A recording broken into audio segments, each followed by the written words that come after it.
separate the chunks from the monks. The monks from the chunks. So now we are into that priesthood stage. Into that priesthood stage, which means that you're not going to get too many new people that's interested in things, because that's just the way things are. We go from a faddish level. You know, things are hot and new, just like the Afrocentric movement. Things are hot and new, and the people get into it and all, because our people are always looking for the latest thing. So our people have been reduced to a child. It's reduced to children. Children need all types of new things. You know, they can get some brand new toys. They can play with them a month or a couple of weeks, and then they just end up in the closet. And they need more and more things. Well, that's just the way about like the society is. The society is the same way, not necessarily with black people, but just as a chameleon society. Which means it's a society that is always trying to recapture or trying to go into another form of entity or another form of existence, or something like a replication, but not necessarily a replication of the same thing, but it's almost like it's always changing forms. Always changing forms. It says in the Hermetic book, when it was Tahuti was asking, talking to his son Tot. So apparently Tot is nothing but the pineal gland or the higher consciousness of humans. So the god Tahuti is actually channeling down to the son Tot, which is just the deepest form of the subconscious. So it's a conversation going on between the higher realms and the subconscious realm, or the inner realms coming to the manifested outer realms. And he was asking him, he said, is not the man, the woman, the baby, and the child real? And he said, no, they are just mere appearances of reality. He said, if anything was real, it would never dissipate or never disappear. So this particular realm can only have appearances of things, but it can never hold the completeness of the reality of it forever. So it is always waxing and waning, always reappearing, always renewing itself. But this physical matrix cannot, or the physical reality cannot hold on to the ultimate real, or what you would call joy. Now, there's a difference between joy and happiness. Happiness is just a state that you become happy based on something that you just obtained, but you know, a couple of months down the line, once you already had it and obtained it, you could be empty again. Joy is the completeness or fulfillment or realization of self, which is higher than happiness. But on this particular realm, we receive pockets of happiness, and we constantly trying to strive to get that next fix. Get that next fix. Well, this is the way this particular realm actually works down here. And so this society has become the best society to keep that fix going. So that's why they say the pursuit of happiness. Because it can keep the illusion of the fix going to keep people trapped into that particular fix. You see, so we don't really worry about whether we have a mass following or whatever. We only worry about the concentration of the people who are in this thing to see it to the other side. And it was prophesied that it would only be a few people, a remnant. This is in the basic fundamental aspect of religion, because the masses is far too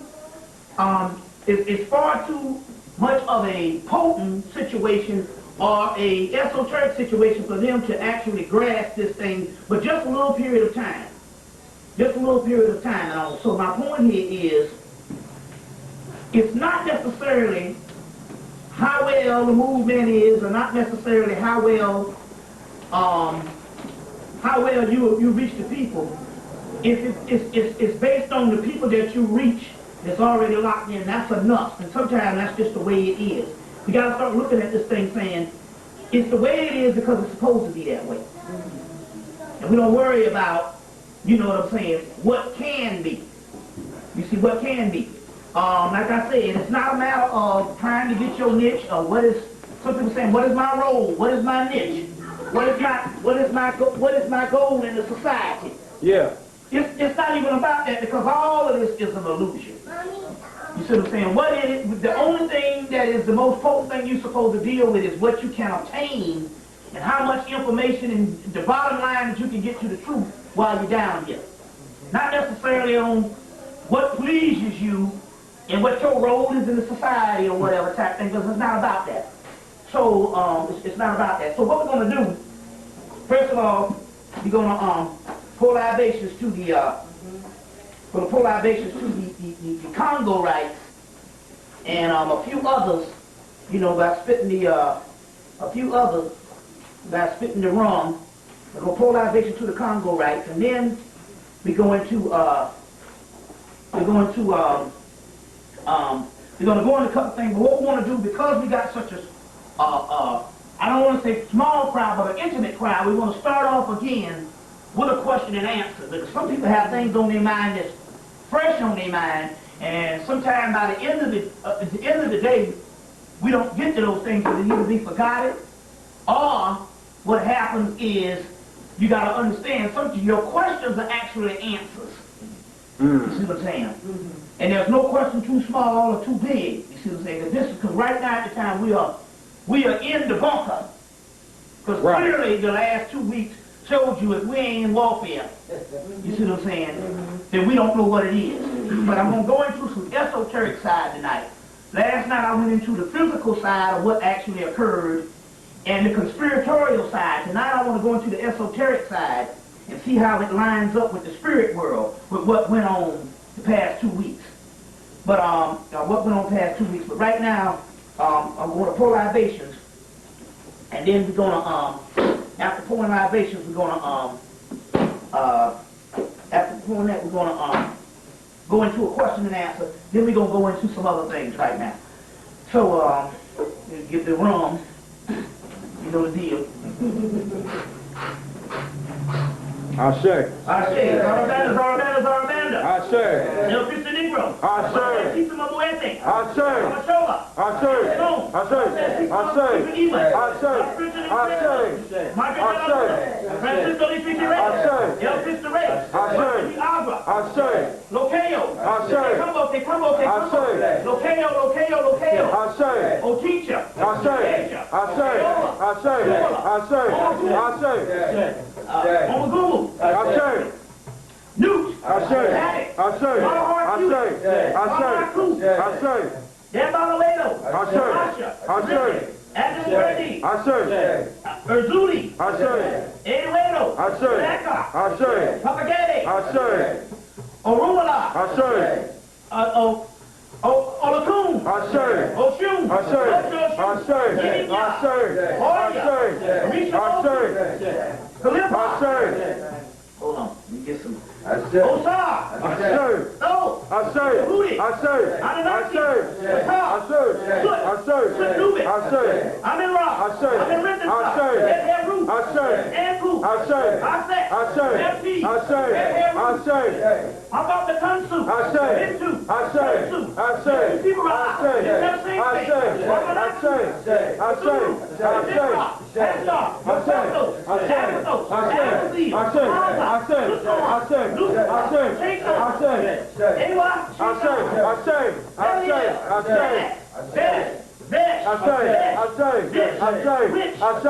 I say. Come on.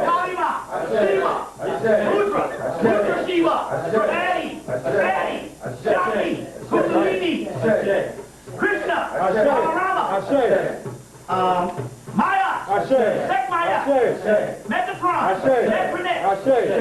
Shakina, I say. Shekim, I say. I say. I say. I say. Hamaku, I say.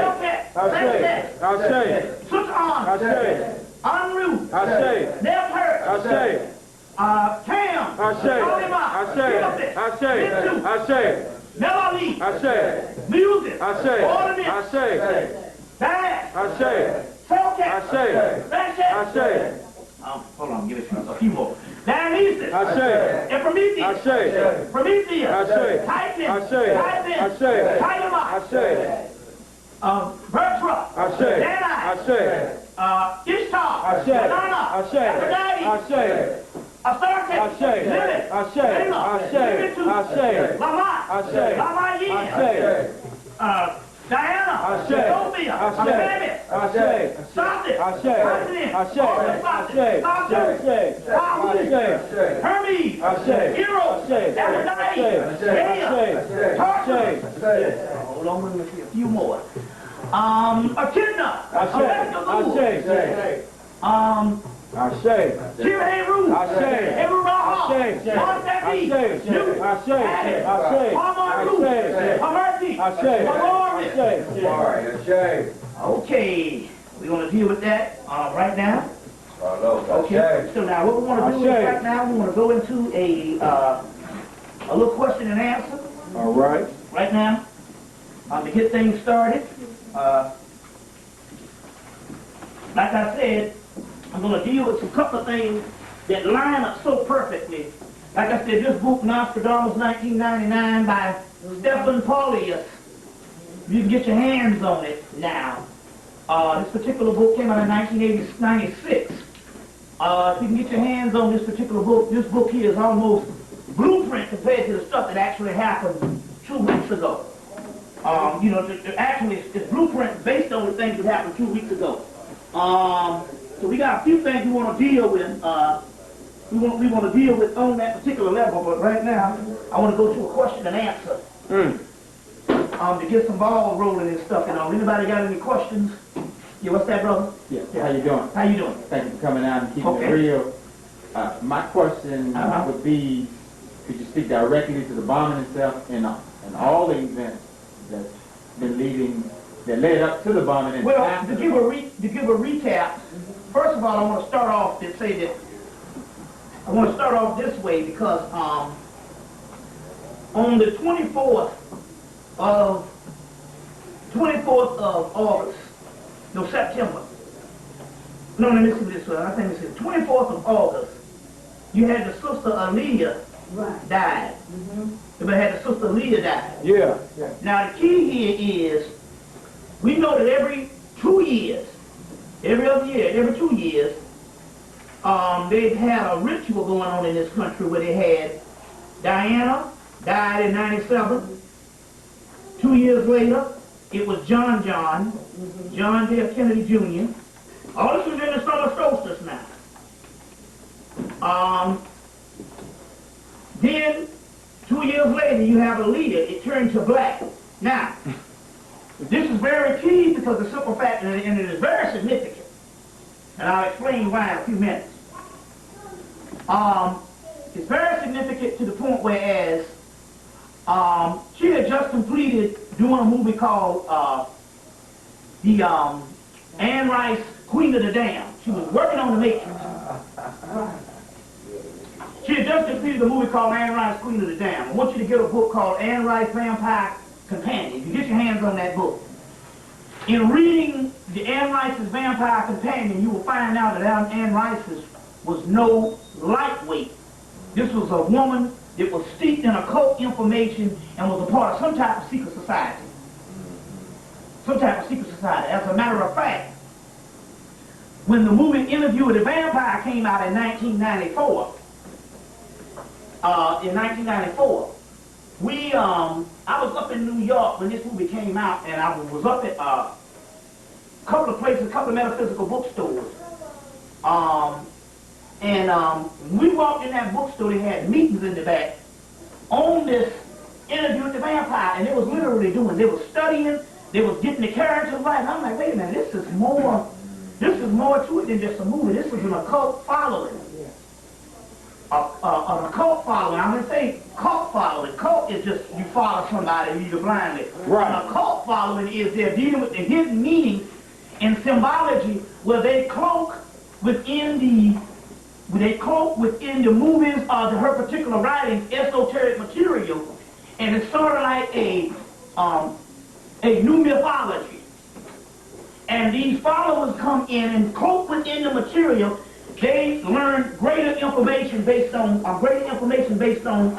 occult teachings, or what occult teachings. And when we say occult teachings, that means that which is, somebody give me a towel, some type of paper napkin.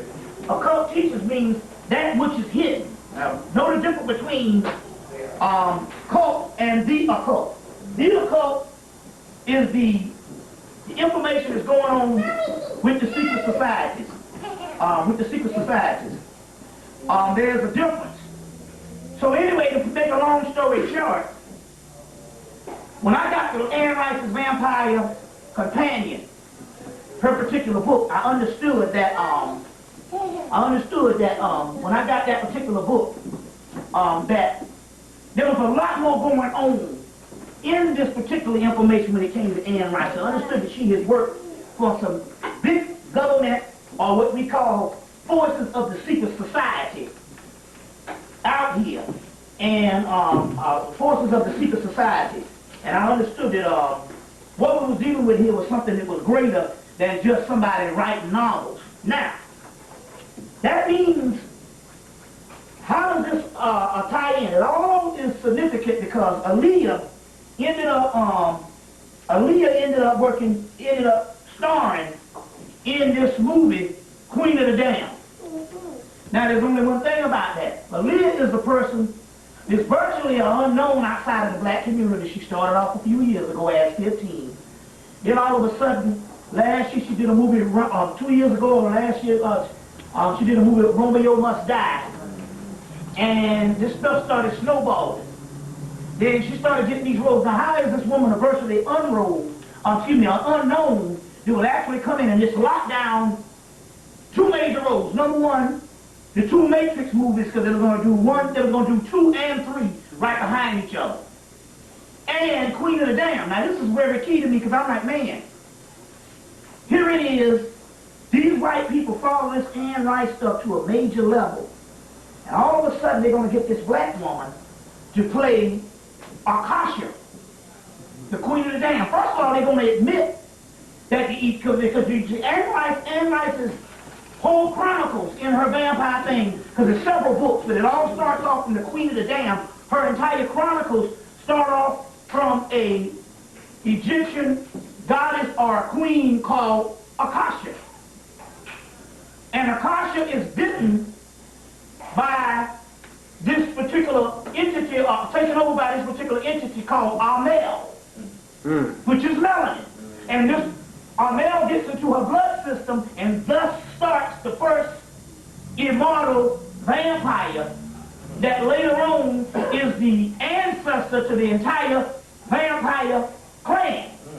But in here they have Osiris, Dionysus, and all of the actual African motifs. And you understand that what they're actually doing is they're actually giving the people information based on this particular Egyptian history up to now on this particular messianic race and the mysteries of melanin.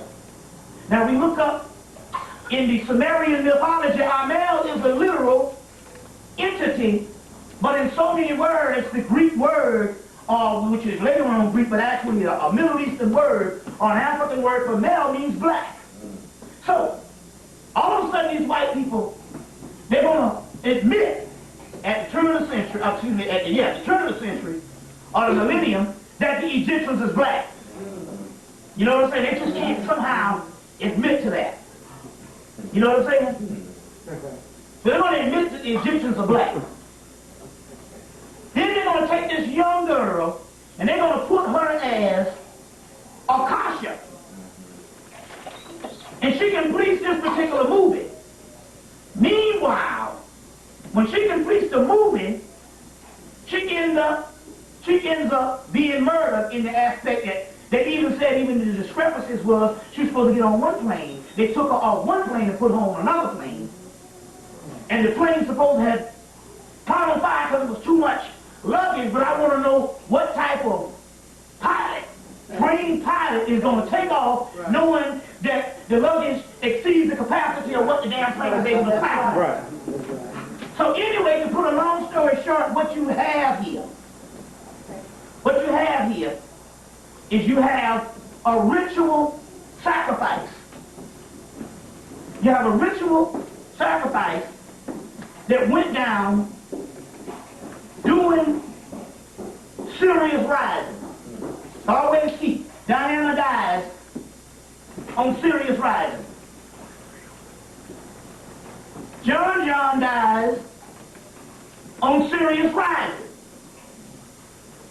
This Aaliyah is sacrificed on Sirius rising. And this is how you know that there's something that's going on, there's something that's more of a grand sacrifice.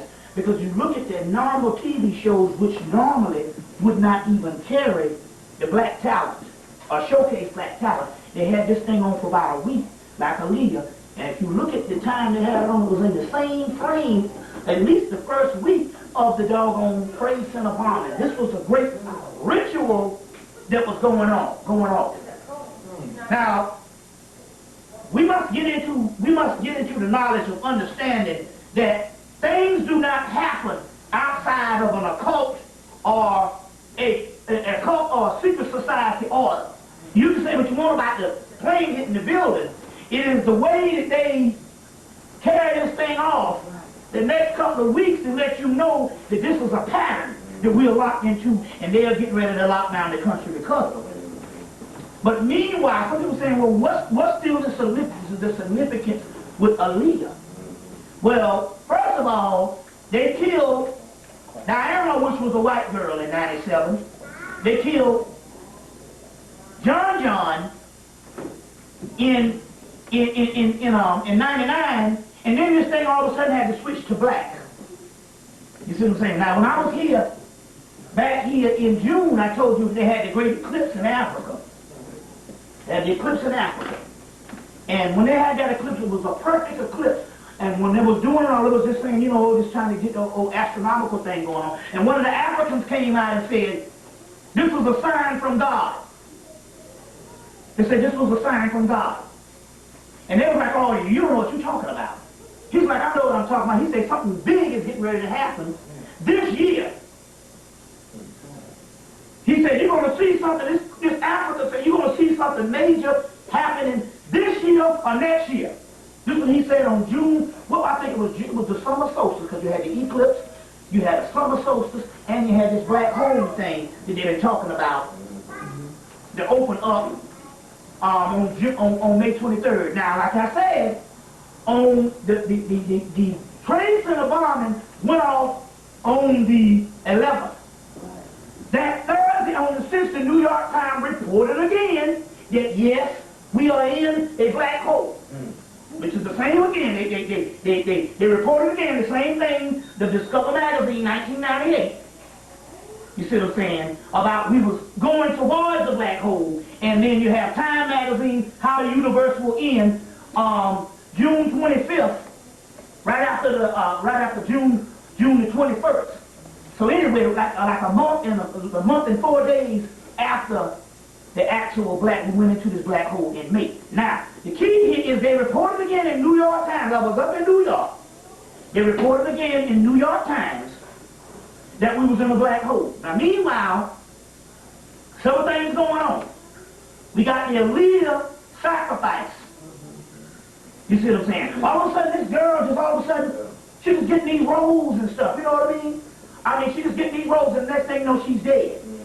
Around the same time, Diana, John, but they've gone to black. Now, meanwhile, the countdown on this thing, you got Mount Etna that erupted in Italy around the summer solstice and around Sirius rising. Now, to try to understand what's going on here, I must reiterate what I said last night.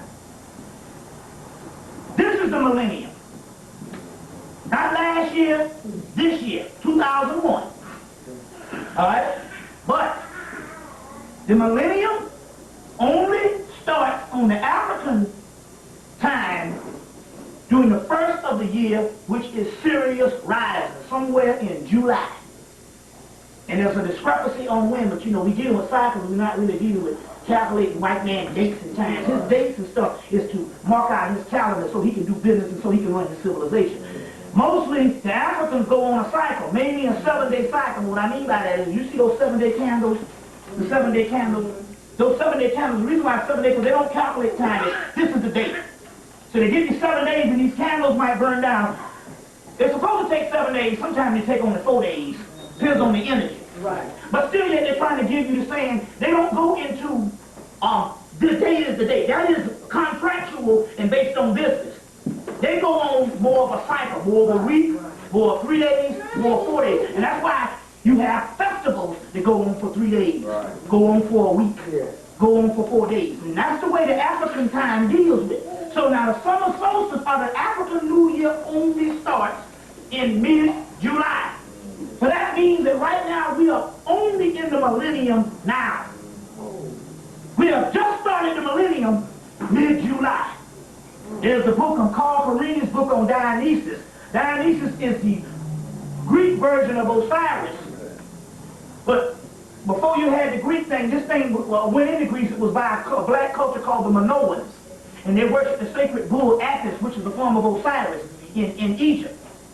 And so you get the Minoan society, and this Dionysus, same when he's cut up into so many pieces, same mythology, but there's a lot more. If you want to learn more about Osiris, you got to get the Dionysus myth.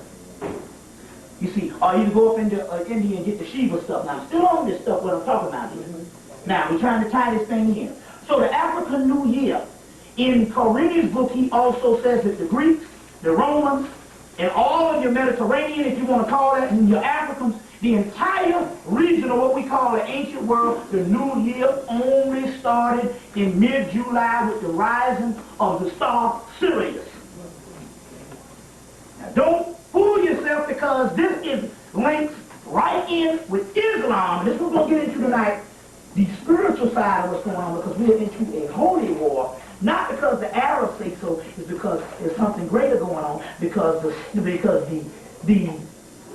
mention of the God in the Quran is Osiris. Allah and Osiris is one and the same. Because they say, well, how do you know that? Because it has the surah of the star where he said, this is the God who created both male and female from one single ejaculated semen. He is the Lord of Sirius. Now, if you're down there to Egypt, that is Osiris. That's right. Greek for Sirius is Osiris. You see what I'm saying? So, we're talking about a cosmic war going on. I'm going ahead of myself, but let me break this thing on down. So, in so many words, we're in the middle of the new year. You got this grand sacrifice that goes on with a black person, because that's the way they roll. You know what I'm saying?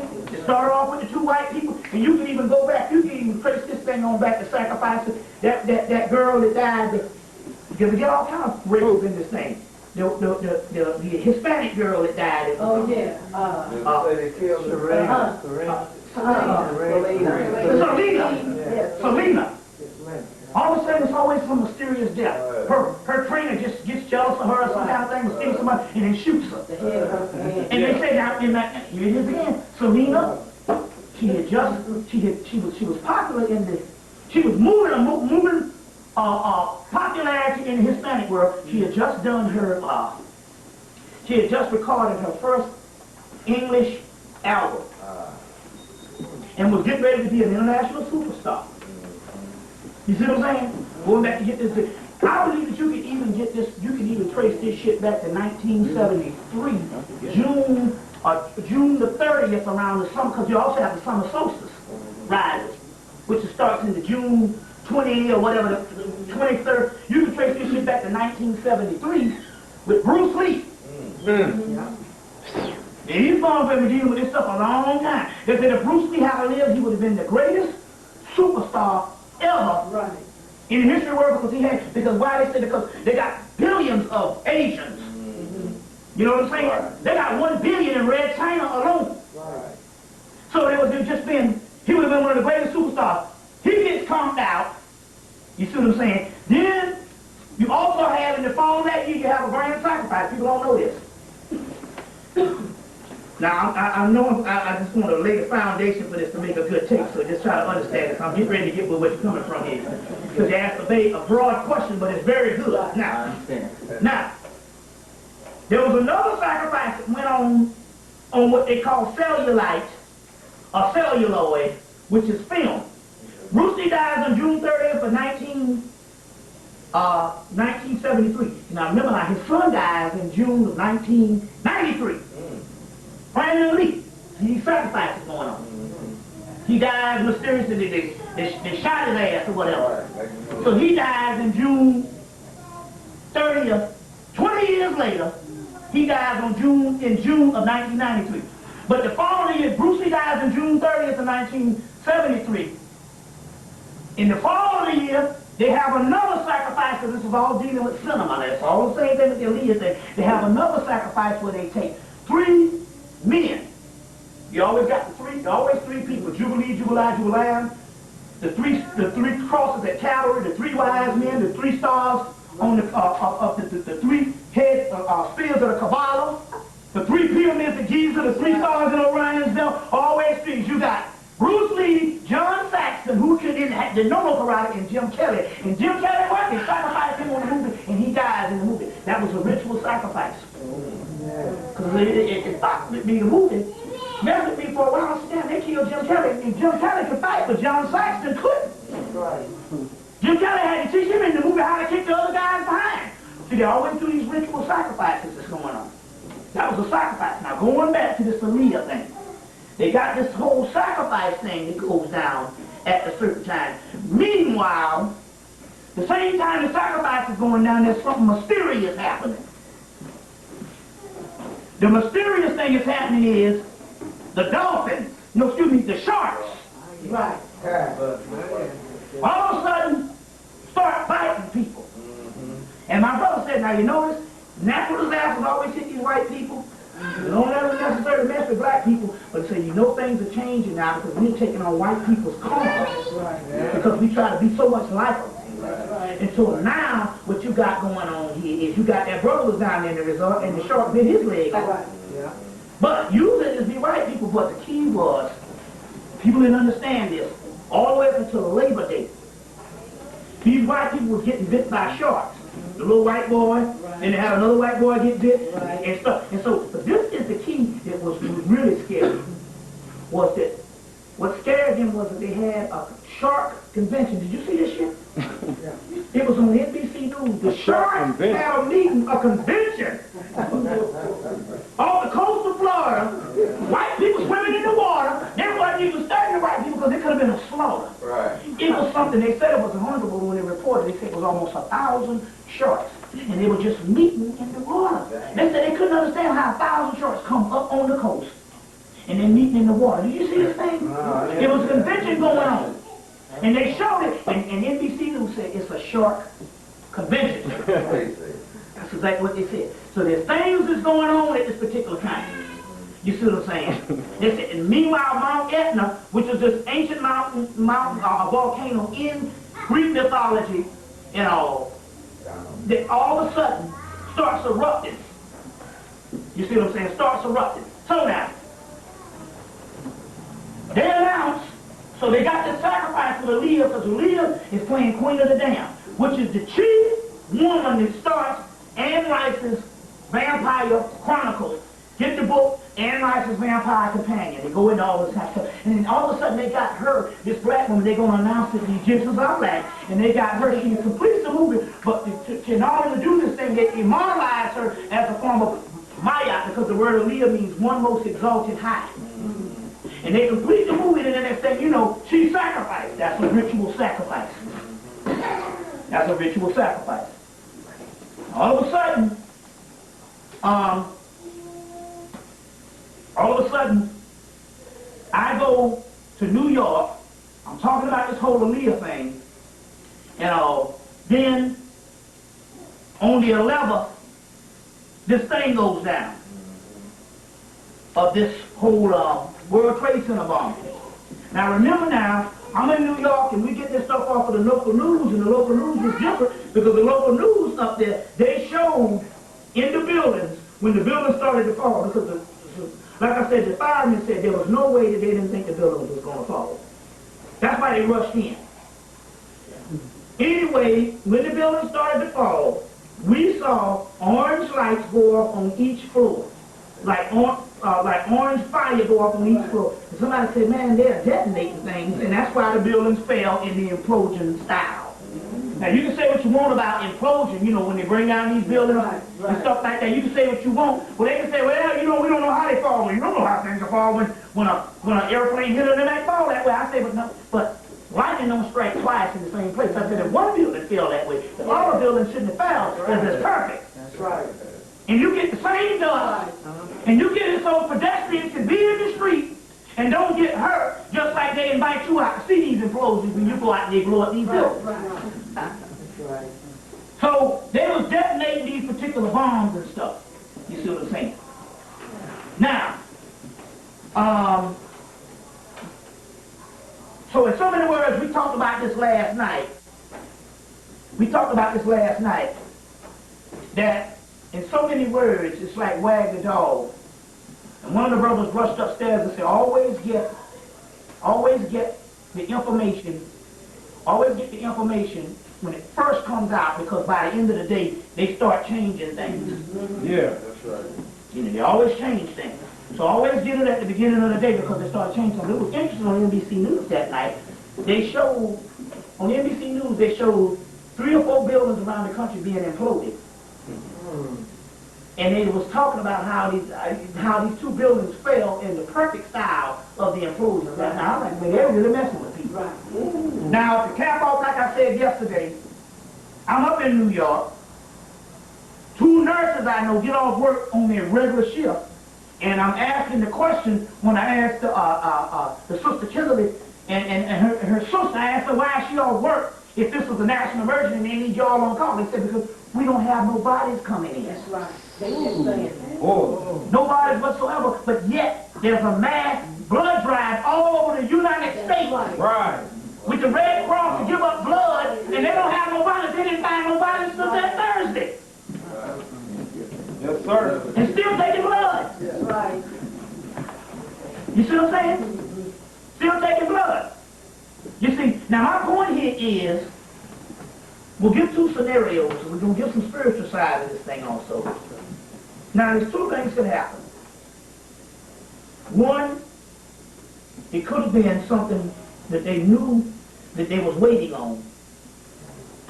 And they decided, well, listen, we know that something is major is going to go down.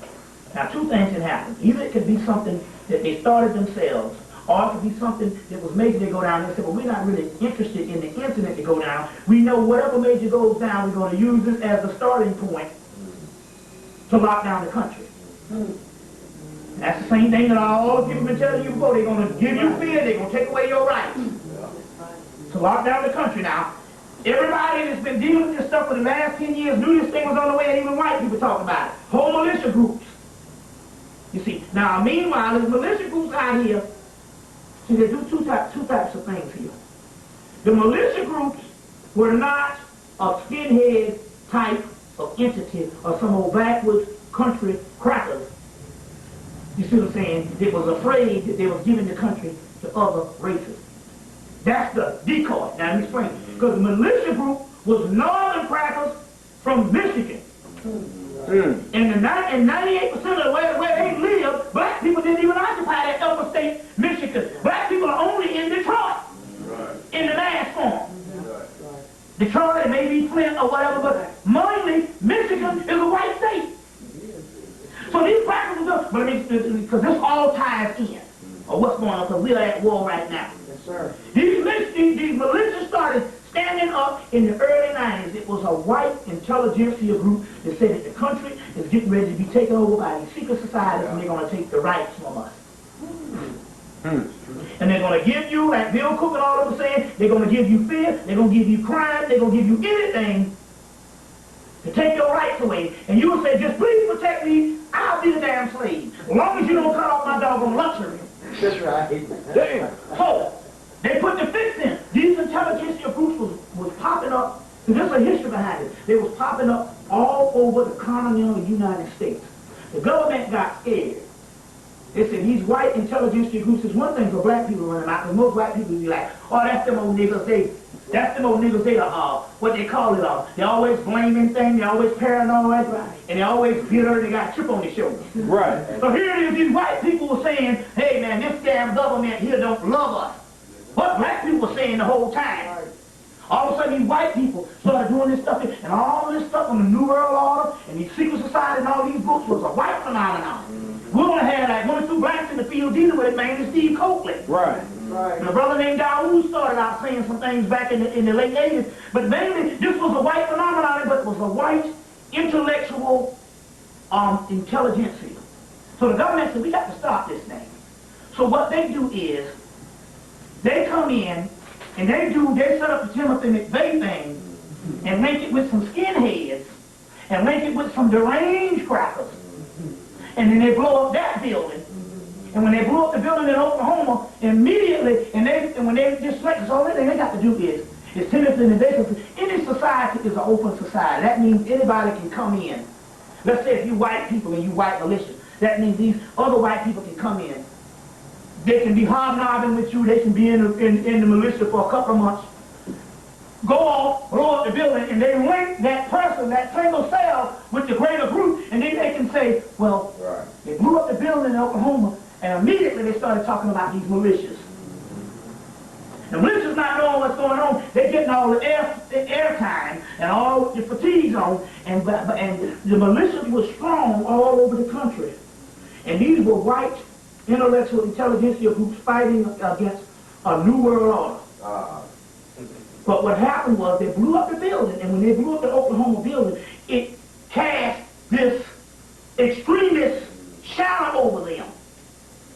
And when it cast that extremist shadow over them, then what happened was they were able to break the infrastructure of the militia, and they went to, and when they was getting ready, now remember now, all this shit is going down, and they just executed Timothy McVeigh in the spring of the year.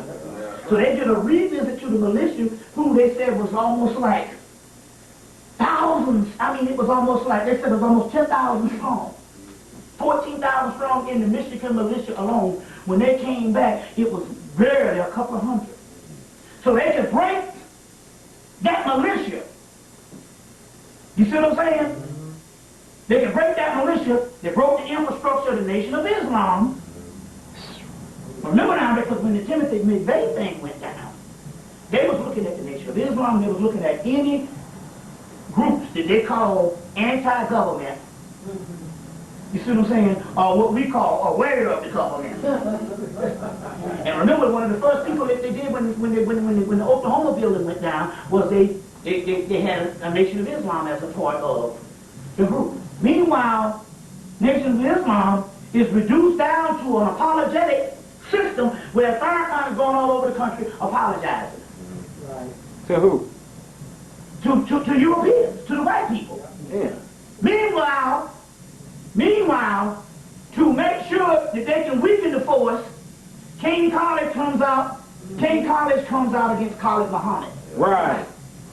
Farrakhan comes, all this shit is connected. Farrakhan comes out, and he doggone chastises Khalid Muhammad and reprimands him nationally. Right. Put him out in the open, and they set up the assassination in the summer of the same year out in California, and they shoot him. Yeah. And he ends up just getting shot in the leg, so they missed the attempt. But it was a white Jew, it was a Jewish organization that paid the guy's hospital bill. You see what I'm saying? And Farrakhan didn't even go and visit his right-hand man, his general, in the doggone hospital. Right. See? Right. Okay? Meanwhile,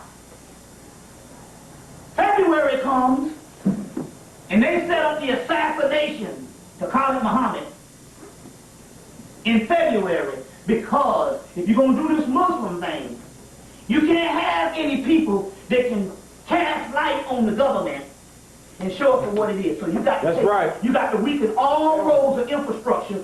Whereas if they're going to pull this terrorist thing, it's got to be a certain way they got to do it. You see what I'm saying? It's got to be a certain way that they got to do it. You see?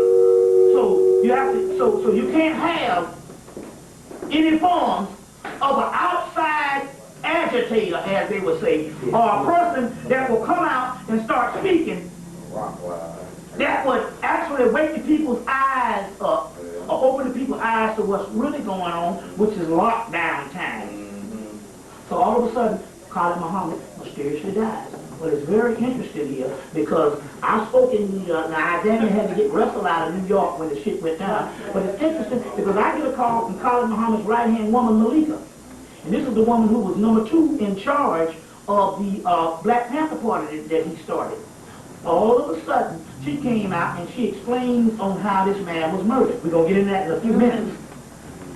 But all of a sudden, this stuff is all going down at the same time that they come to this grand finale. Now, the point I'm trying to make here is, going back to this thing, because you've all seen all the stuff that went out, that went on TV. Remember now, 50% of the stuff that went on the TV that they crafted is different than stuff that went on that day. Number one, 60% of the people in the building that died were black people.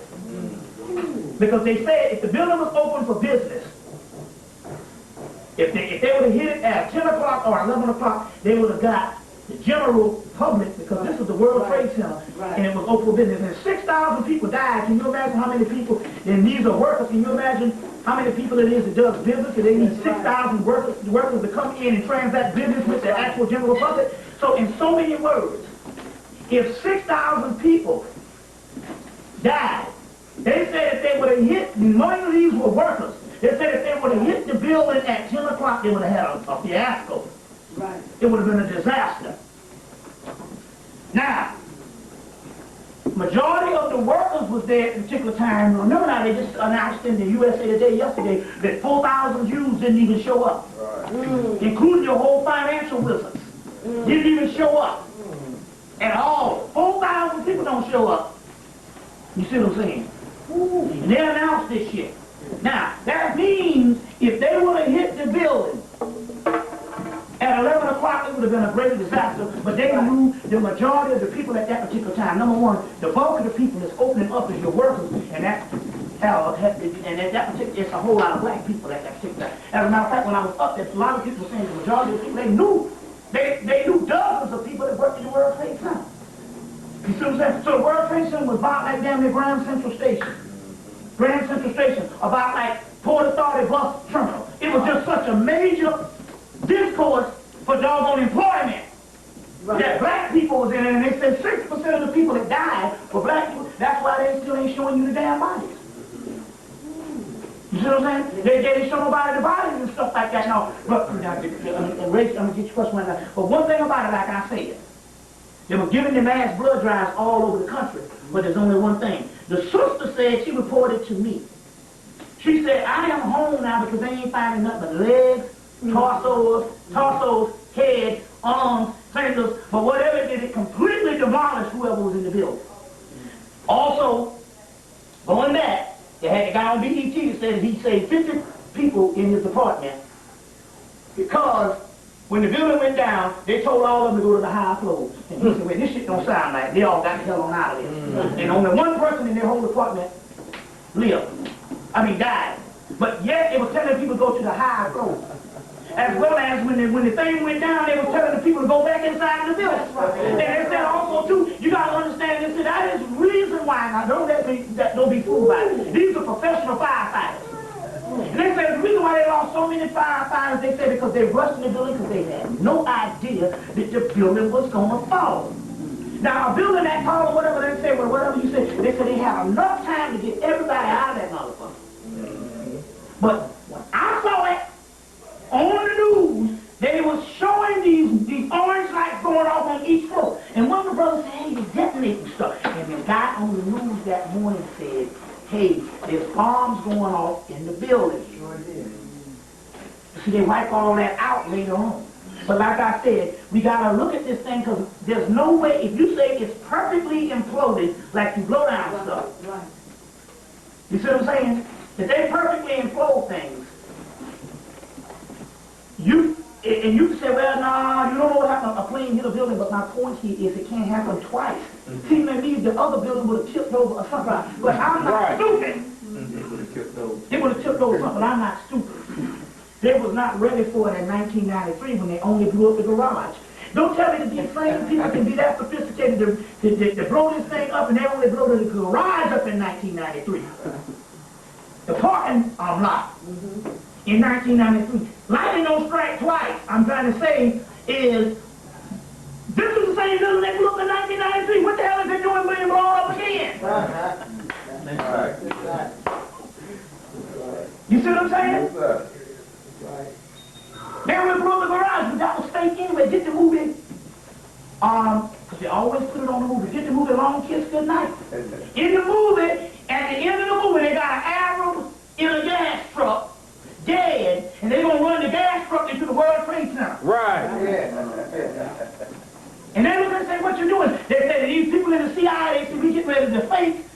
Arab invasion by running the Arab and the gas truck into the World Trade Center. So this thing is all set up. You see what I'm saying? Mm-hmm. It's all set up. What's that? I don't know if you want to say it was fortunate or whatever, but my business trip to New York was that same time. I left Indianapolis on the 8th. I was due to come back on the 11th that evening. Right. So me and my girlfriend, you know, we're stuck up there. You know what I'm saying? A lot of stuff was going down. Same with me. This is what happened before I left. I can't believe this, but Spirit told me to pack my binoculars. And I'm saying, why do I need to be packing some binoculars when I'm going on a buying trip? I'm not going sightseeing, you know. But I just listened to Spirit, throw them on in there. Just had recently purchased the binoculars to go see Erica Badu. So I threw them in the bag. Now, Tuesday morning, I get up, you know, because this happened early in the morning. I keep it on New York 1 because it got the time and temperature on that station. So I'm hearing that, you know, a plane hit one of the trade towers. Yeah, right. And, you know, I'm not believing this. Like everybody kept saying, it was like a movie, you know. Right. So a few minutes later, the other tower gets hit. You know, so people are calling in and everything because everybody's getting on the phone. So I'm just kind of looking in a disbelief, you know, at this point. And I was in Manhattan. Yes. Okay. I stayed on 27th Street, between Broadway and 6th. So, you know, I said, you know, I'm really not, you know, taking the full impact of it. I get dressed. I said, I'm going across the street and get me some coffee. So when I get to the corner, 6th Avenue and Broadway this way, 6th Avenue this way. There's a group of people standing on the corner, staring down 6th Avenue. So I go over there because when you cross the street, you can look straight down at the trade center. And so I said, this is why I got my binoculars. So I go back to the room, get my binoculars, and I'm standing there because one tire had already fell down. There's only one tire still standing up. So I'm looking through my binoculars at the ones that's still standing, and it's flames, like you said, shooting out.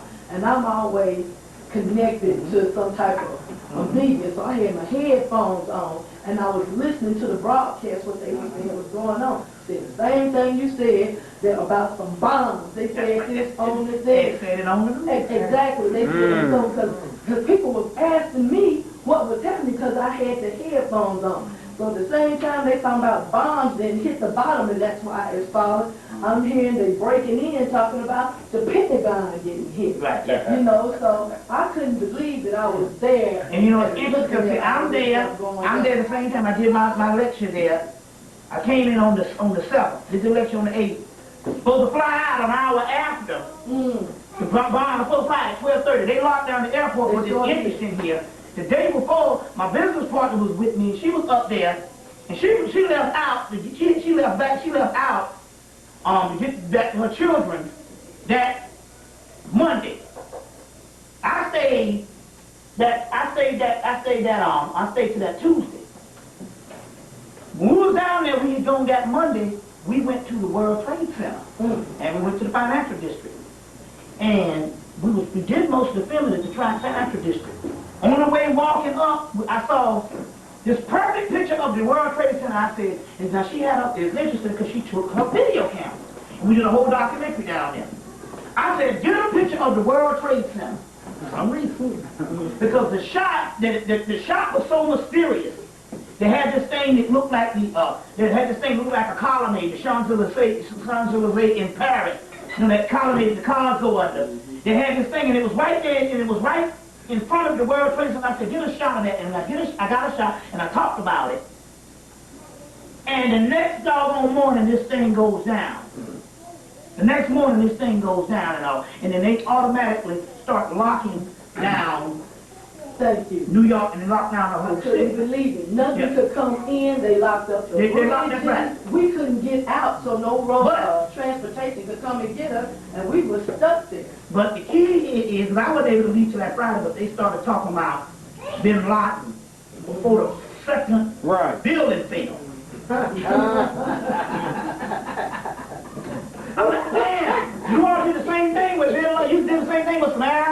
And they even named the Nation of Islam in the building, in the Oklahoma bombing, come to find out it's a cracker. And one guy on the deck said, well, don't be, he said, well, we can't be this hasty now and say, stop pointing the finger, because it might be some doggone crackers in Michigan or something. Might be some militia group. We got to add them in. Right. Somebody in our own border. But all of a sudden, they started naming the man's name. Now, because we're going to get into now, we're going to get into some spiritual side of this today.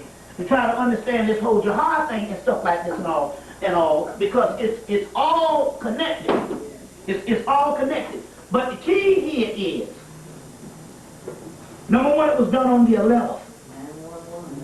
911 was done on the 11th, because 9 plus 1 plus 1 is 11. It's perfect 11. Mm-hmm. The damn 2 towers were 11. The 2 buildings were 11. But the point I'm trying to make here is, America could not get as lucky as the building being imploded, because if it would have hit on a natural wave, it would have been a greater disaster, because those buildings were supposed to fall. Like the domino. Like the domino effect. It was supposed to fall, but it was perfect implosion. You see what I'm saying? Now, the key here is, we need to look at other side, but I want to get some other questions and answers right now. Any other questions and answers right now? We want to get some stuff to get this thing going and all, because right now we are locked into a certain aspect. Like I said yesterday, I go to the airport. Like I said, now I knew that they was looking for me at the airport in New York, but I rode out of New York with a sister. We rode back down together. But I go to the airport this time, and my suspicions was right. Well, my suspicion was right that side because the police cars came all to my house and stuff. But my suspicion was right based on the airport, because when I went to go get the, go log in to come up here yesterday morning, I tell her my name and she types it in the computer, and the first thing she says is, you are cited for your bags to be searched. I'm like, well, I just got here. So that means that they have a certain checkpoint against certain names. You see what I'm saying? Or what they call subversive groups, or any type of people that speak out against anything that can be a major threat. All of a sudden I said, yeah, now where's the odds? Because the first thing I said was, well, are you searching all of that? And they said, no. And I said, well, damn. She said, but you were signed for your bag to get searched. And the black girl, she must have thought that she was telling a little too much. Because then the next thing she said was, the computers randomly pick people. I'm like, well, wait a minute, hold on. If the computers randomly pick people, you can have them, if this just say hypothetically, if there was such thing as a terrorist, the terrorist can go on and you can pick the wrong person. Right. You see what I'm saying? But you're just so convenient to pick me.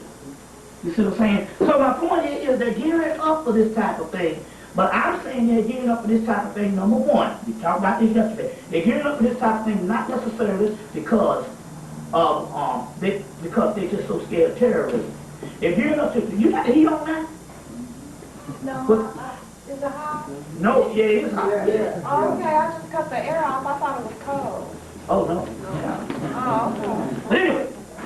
But anyway, you know how they bring heat. So anyway,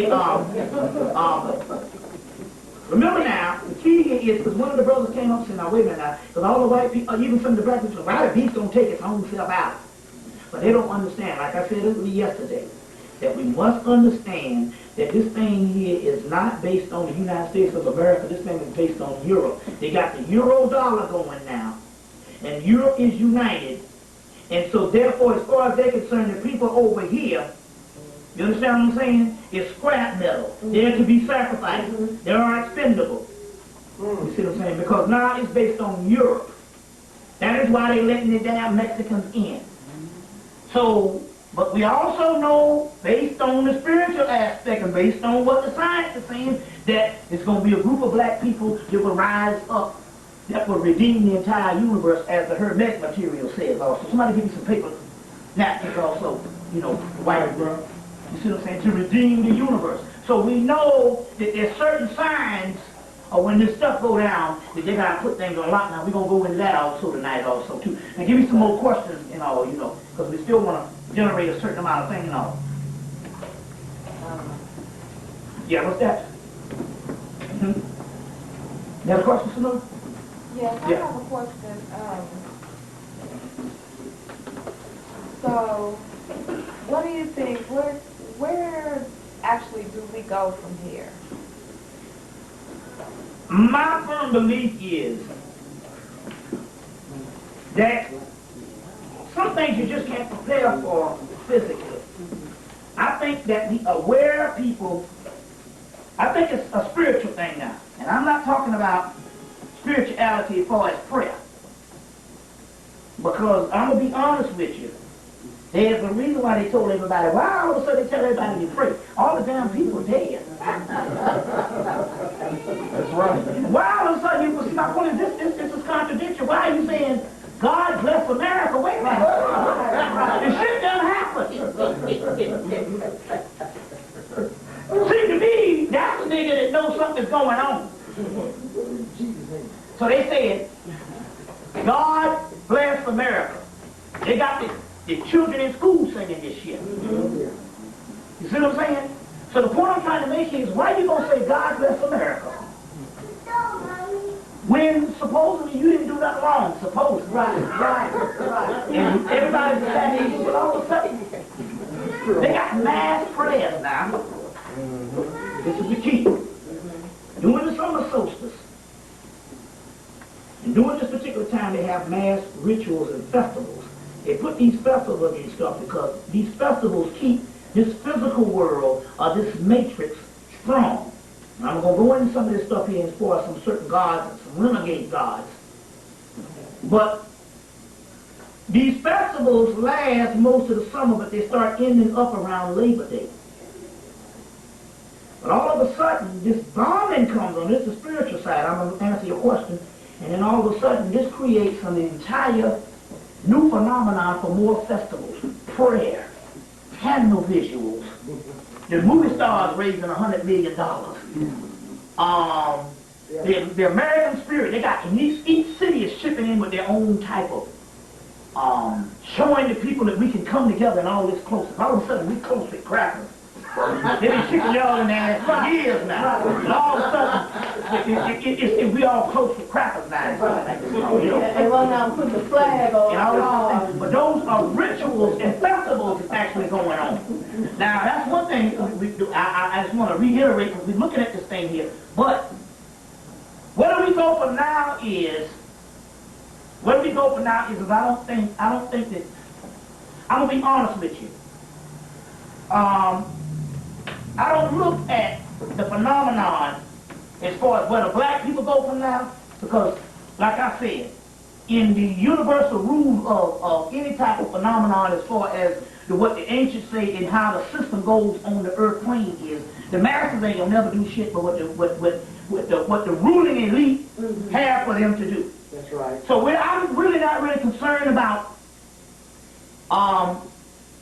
where the masses go, because the masses going to do what the white man says. He tells them to line up and give blood, they're going to line up and give blood. He tells them to put a flag out there, they're going to put a flag. If he tells them to all y'all motherfuckers to go to the Coliseum out here, tomorrow, you better be there, you're going to get locked up. They will go there and they'll drop a bomb on them. But the masses are going to do what they say, because the masses refuse to adhere to any type of information outside of what they can get off the TV. So that means that breaks it down to the least common denominator, conscious people. And like I said, when the building fell, I saw something that happened that paid off for the last 14 years of me being in some type of alternative reality. Right. And I'm saying alternative reality, I'm talking about black people who look beyond just your everyday life and say something's fucked up out here. Conscious black people. In some form or another, even if they were searching, even if they was in the Nation of Islam, even if they was in this group or that group, somebody that does things out of the norm or just being ignorant. And the first thing that happened it was split down the middle. The few conscious people was like, in a way, it was a form of joy. Not in the necessary of looking at the tragedy aspect. But they was looking and they knew that what they had been studying and what they had believed in the last 10, 14, 5, 3 years is real, that there's some shit going down other than just 1975 when you used to live in America and you drive your car to work. So on one hand, people were like, this is some amazing shit, and the brother turned to me and said, man, this is the beginning of the end. And conscious people have been calling, they've been interested, and they want to know what the hell is going on to fit what they have already learned. Now the rest of the Negroes is in tragedy. And so these people is in tragedy, this is the ignorant part. They're going to do the same thing what everybody else do. Whatever that damn cracker say for them to do, they're going to be on the front line. You see what I'm saying? They're going to be on the front line. They're going to be that way. So I think the question to ask on what they're going to do, or when she asked the question of what do we do, I think we're already doing it right now by discussing this damn thing. Discussing this thing. I think that from now on out, you ask the question, now you just got your orders in the ass slip and you was trying to find out, well, I got the house for you on here to try to make a difference. Well, that might be for a reason. Because your orders might be cut and dry now, because what it means here is the difference is going to be that people are going to need answers. Those people that know that there are alternative answers. And therefore, your question here is basically to keep giving the information that you're giving right now. See, right now, sometimes it's a spiritual war that's going on. Sometimes the information is greater than you just going out here, you know, because we know the whole thing. You got to go buy water, you got to go buy grits, you got to go buy beans. And yes, we understand that that is a part to be, that you can say in the long run, if it comes down that you can prepare for. But I don't think there's some things you can't prepare for when it comes to a spiritual side. And that's what I'm saying is that we got to listen to, on one hand, we got to listen to what the Arabs are saying. Because we're saying two things is going on here. I'm going to give you two scenarios tonight. Go, what's that? Go ahead. Yeah. What I mean is, as far as where do we go from here, I'm saying with us as being at the level that we're in, Right. how do we create a different situation? Because it's like, okay, we out there, you know, this is like the end. Yeah. I mean, so it's like, so what we gonna do? We just gonna be conscious and wait for the end? No, different situation is being created for us. See, it's like the ice melting around your feet. I already said that there's a black hole. Now, that's exactly what you said. We're going to have to go into, we're going to go detail into that tonight. But for the first time we see a glitch or we see a break in this matrix, the different situation is being created for us. Only thing we got to do here is we got to be conscious enough to understand what is happening and what is going on. What is happening and what is going on as this stuff occurs. I think that the course that you already own is the course that you're already taking.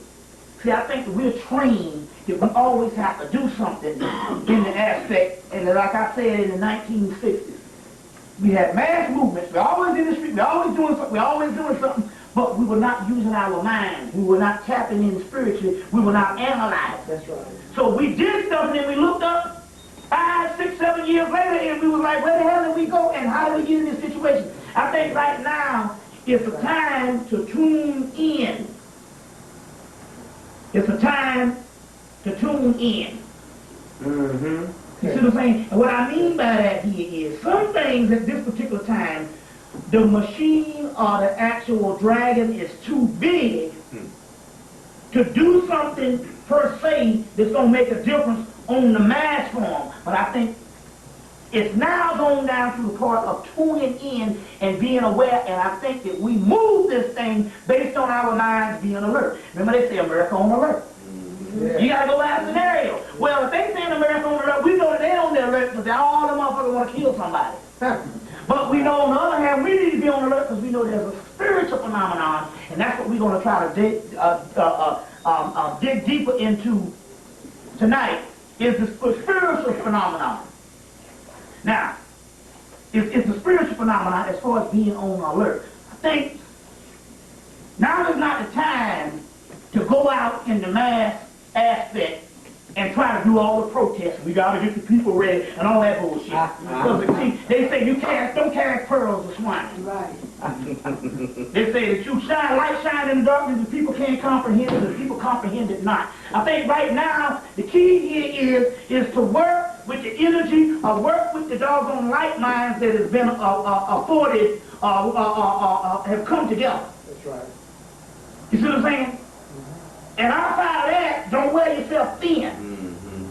You see what I'm saying? So I'm saying the people that come in your path is the group that you work with on this type thing here, because the other people, they got the government telling them 24 hours a day, this is the way it is, and they're going to look at you like you fool and say, that's some bullshit. You see what I'm saying? So I think one of the keys is you already doing it. Now the key here is to get into some other side of what's really going on, because I'm telling you, there's a greater warfare that is actually going down.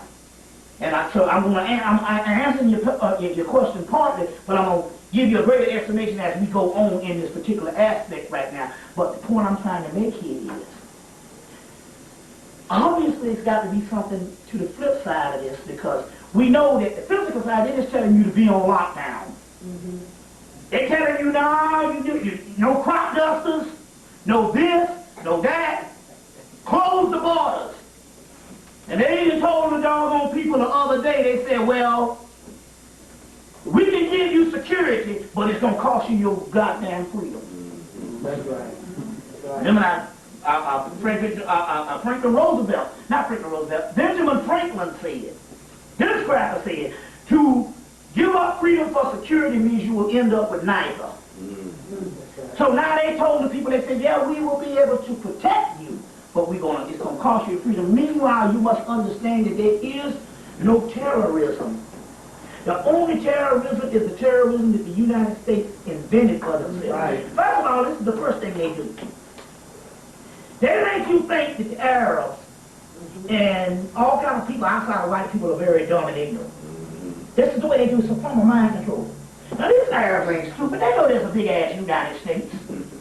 You understand what I'm saying? But they make you think that the Arabs are dumb and ignorant, that they're just going to just hate the United States because it just represents this evil entity. Yeah. Well, no, that Islam is goddamn almost 2,000 years older than the United States, and they never doggone decided that before.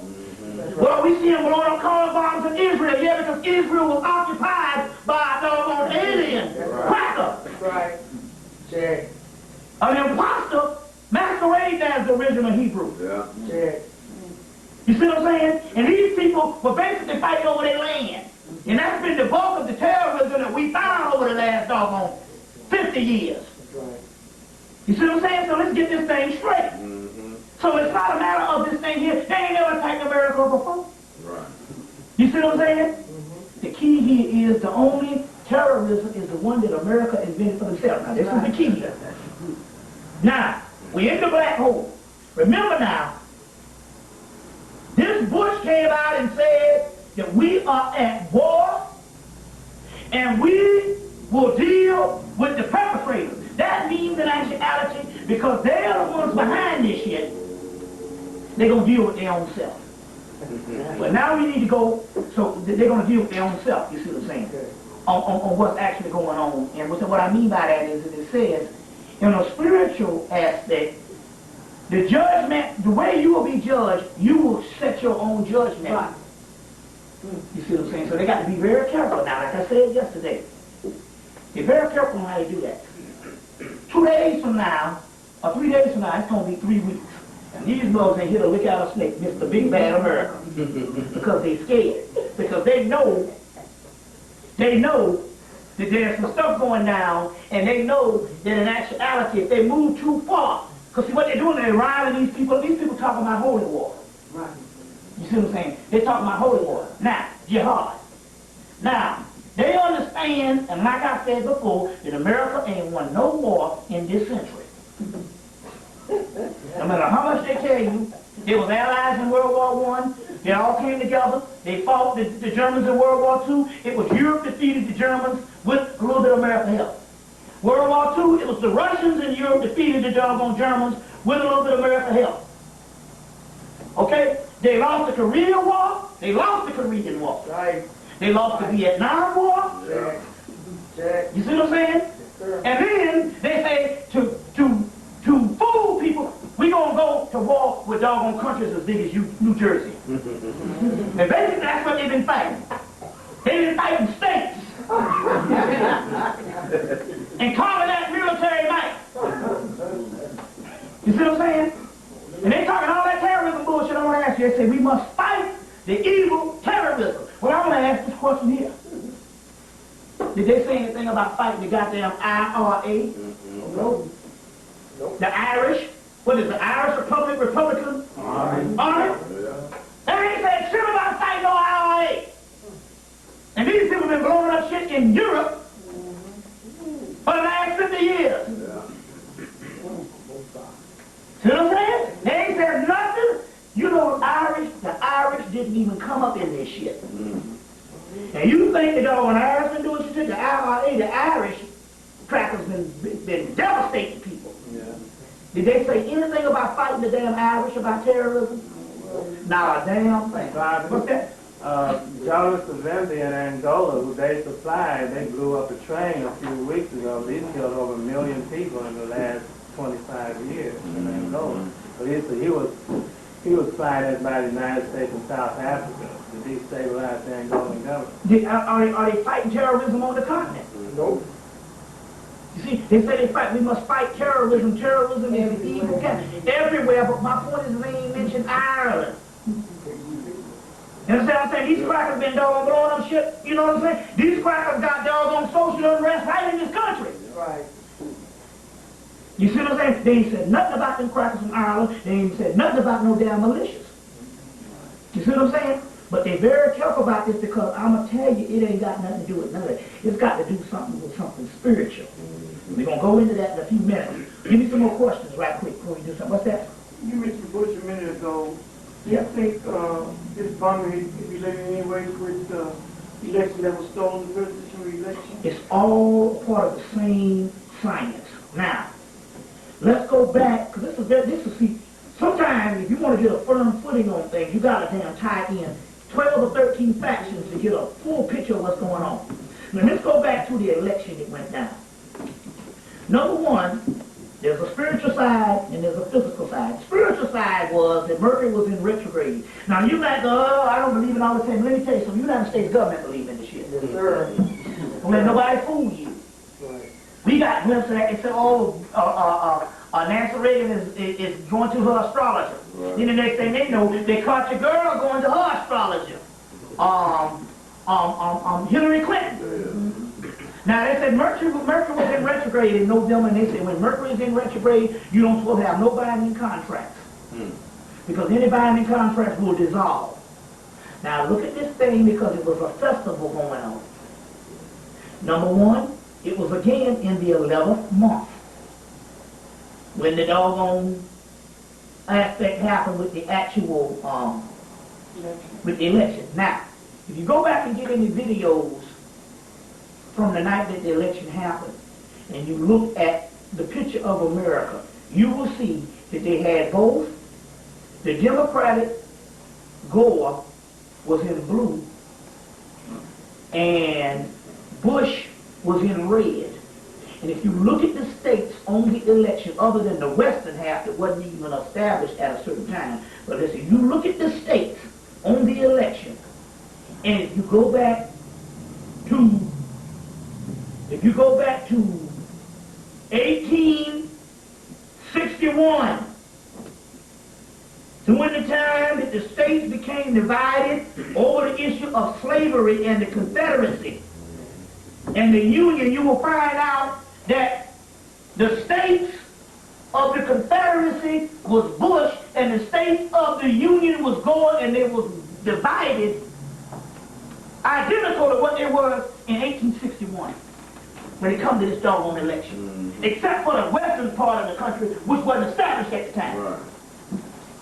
You see what I'm saying? So we're talking about a mass ritual going down on how they was going into courtrooms and opening up courtrooms every day, all the way up to the Supreme Court, and they were stalling, and they said that we're gonna do this thing And they shut the doggone government down, and they said what? They said America owns hoes.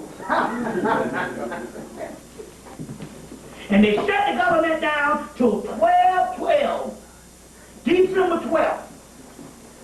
You see, and 12 times 12 is the number of the apocalypse. 144. You see? America on hold. This time you got America on attack, America on alert. So this thing here is a mass ritual. Why is it Now America, right? that they're going to elect a bumbling idiot or the leader? But even in Nostradamus, it says the world being at the near its end, there will America, the greatest country, will elect the village idiot as their leader. What's that? It's funny because my spirit said, look for any opening that came up in the case of what happened. And the first thing I ran into was Bush was in school supposedly on vacation. And he ended up, when the first plane hit, he ended up, sitting there watching, I guess. And then after the second plane hit, he turned to one of his workers and said, gentlemen, we are at war. Now, how in the hell he know who we at war with? How he know who we going to war with? It could very well have been inside the borders. That's what I say. You don't think it could very well be somebody inside of the borders. So we need to be careful with this because we found that out with Timothy McVeigh and Terry Nichols. And we know that that was a whole thing too. But still, the point I'm trying to make here is this thing clearly that way, but you got to understand this particular part too. The Pentagon thing, why is it that they said they even announced it, the doggone so-called Joint Chiefs of Staff, and even the Congress was in bunkers? Before they get happening. 7 floors under. You see what I'm saying? Was in bunkers and stuff. Now, like I said, we knew it was coming, but like they said last Saturday, if the airline is running at 18%, if they don't get it up to 80% by the middle of October, the country can go into a financial disaster and can fall because your airlines affect every aspect of the culture. Right. You understand what I'm saying? Every aspect of the culture. You see what I mean? Now, going back to this key here, going back to this because we got to understand this particular part because we're going to go into the spiritual aspect of this. Spiritual aspect of this is well, if you're not going to go after the IRA, the Irish Republican Army, you're not going to go back after they got all kind of terrorism on the doggone continent that America put in there. Hell, they killed almost what? How many people in Rwanda? Huh? Close to 1 million people, and ain't nobody even flinched the eyeball in 1994. And you didn't go after the man in Kenya when he blew up this thing, but like I say before now, knowing the Arabs and knowing their relationship with black people. Yes, there were slave traders and there is racism, but the point about it is when it came to public national policy, they always, when it came to the United States, they got under the United States skin by sending the black people home in Iran. Remember they sent the black soldiers home? They always do stuff like that. It is not characteristic of the same Arab people to blow up the Kenyan embassy. It's not characteristic. So we know that that sounds like some stuff that they didn't want to blow up nothing in France and Germany because we know the government's behind it. They said blow up to Africa. That's right. It sounds just like it comes right out of straight out of the white people, I'm trying to tell you that the Arabs, although the Arabs have had things, they are not, they don't have a history of doing that type of thing to the actual Africans when they know that the American embassy in Kenya, 98% of the people that's going to get hurt going to be black. That was white people. Right. That was white folks. Yeah. As far as we know, that might not, as far as we know, because first of all, we do know that Osama bin Laden is a government agent. We do know that. Now, he didn't hate America enough to go to fight a war for 10 years against Russia. For America. Now, I said this last night and I'll say it again, that, which is very key now, because this is where the spiritual part is going down. Now, two things. From what we know about Israel, they know that every bullet and every bomb and everything that they get their hands on that comes from Israel to kill him got USA on it. We know that. Now, I was lucky enough to go to school with a guy from Palestine whose brother was instrumental in taking over the Munich, Germany Olympics thing back in 1972. And he told me if America just gave them 2 weeks and didn't interfere in Israel, they would take Israel in 2 weeks. But they ain't fighting Israel, they fighting the American government, and they calling it the Israeli government, but it's America they fight. So we know why that portion of the Arabs hate America. But the other key here is you must understand, is like I said last night, and I'll say this again. They went to Afghanistan in 1979-80, they went to war with Soviet Union. This was a primary example on why America at that particular time, who knew they got their ass whipped in Vietnam, said we can't get in no major war with nobody. Said, but we can use this opportunity to get in a major war with Russia by funding the Taliban. The Taliban are the people in what's the name of it? In Afghanistan. And they put millions of dollars up in there to fund them. And what happened was they had a 10-year war where Russia lost anywhere from 25,000 people. That's right. 15 to 25,000 people, and the Arab world lost 1 million people defending democracy. So the Arabs fought the war for America and lost 1 million people. Right. Now, meanwhile, what America does, in 1979, America gets out, 1988, 1987, 1989, America starts pulling out of the damn war because they knew the war was already won. Right. So they pull out of the war because they knew that the Afghanistan had already kicked the Russians' ass. What they do, they leave the Afghanistans alone and they don't even go over there and leave them and pull out and don't have nothing to do with them and then rebuild their country. But yet they rebuilt Germany back, they rebuilt Japan back, they rebuilt all these damn shit that were a little bit lighter, but they didn't do nothing. Afghanistan, which was damn near paradise, became a living hellhole, a mud hole, a shithole. Right. And they didn't build these people country back for them. Meanwhile, 1 year later after they doggone won the war, fighting Russia for America, America turned around and the Berlin Wall go down, and America becomes friends with Russia, and they rebuild Russia, and they put money in Russia for the last damn 10 years. And the Arabs looking at this shit saying, wait a minute. Here go the people we went to war for, and we sacrificed 1 million lives, and made our lives a living hellhole in damn Afghanistan, this war zone, and here it is, the same America that we went to fight their enemy for. Now it's hobnobbing with their enemy and giving money to the doggone Soviet Union. Right. Now, this is all setting this shit up for a spiritual thing and a spiritual warfare and all, because we got to understand that America is up under judgment. We got to understand that Elijah Muhammad said and called it the fall of America. You see what I'm saying? The fall of America. The Apocrypha, one of the books that wasn't added into the doggone canon of the Bible, or what they call it. The Apocrypha says that there will be an eagle, there will be an eagle that will be ruling over the world. And there will be a young lion that will rise up and crush the eagle. You see, the Hermetic text says that there will be a group of Egyptians, because this stuff is all going to come back down to us. Because whether you like this shit or not, I'm going to be honest with you. There might be something that there might not even be no such thing as no doggone Osama bin Laden. He failed to show the fuck up. The last couple of years, the only thing I've seen is some damn 20-year-old footage on this motherfucker. You know. He failed. There might not even be no Osama bin Laden. That might be the joke. But meanwhile, they won't produce no Osama bin Laden, but you're going to be on the lockdown up in this nation. Right. That means that this thing is still centering around us. Yes, sir. You see what I'm saying? Still centering around us. And that's one of the keys of this thing here. Because, like they said, the key here is that this thing is about security, and so therefore we don't know nothing about Osama bin Laden at all, because here it goes again. They can't go to war with Afghanistan because the simple fact that's contradictory, because number one, we're talking about terrorism.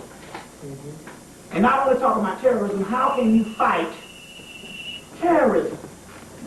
These are individuals. So the whole concept is a facade.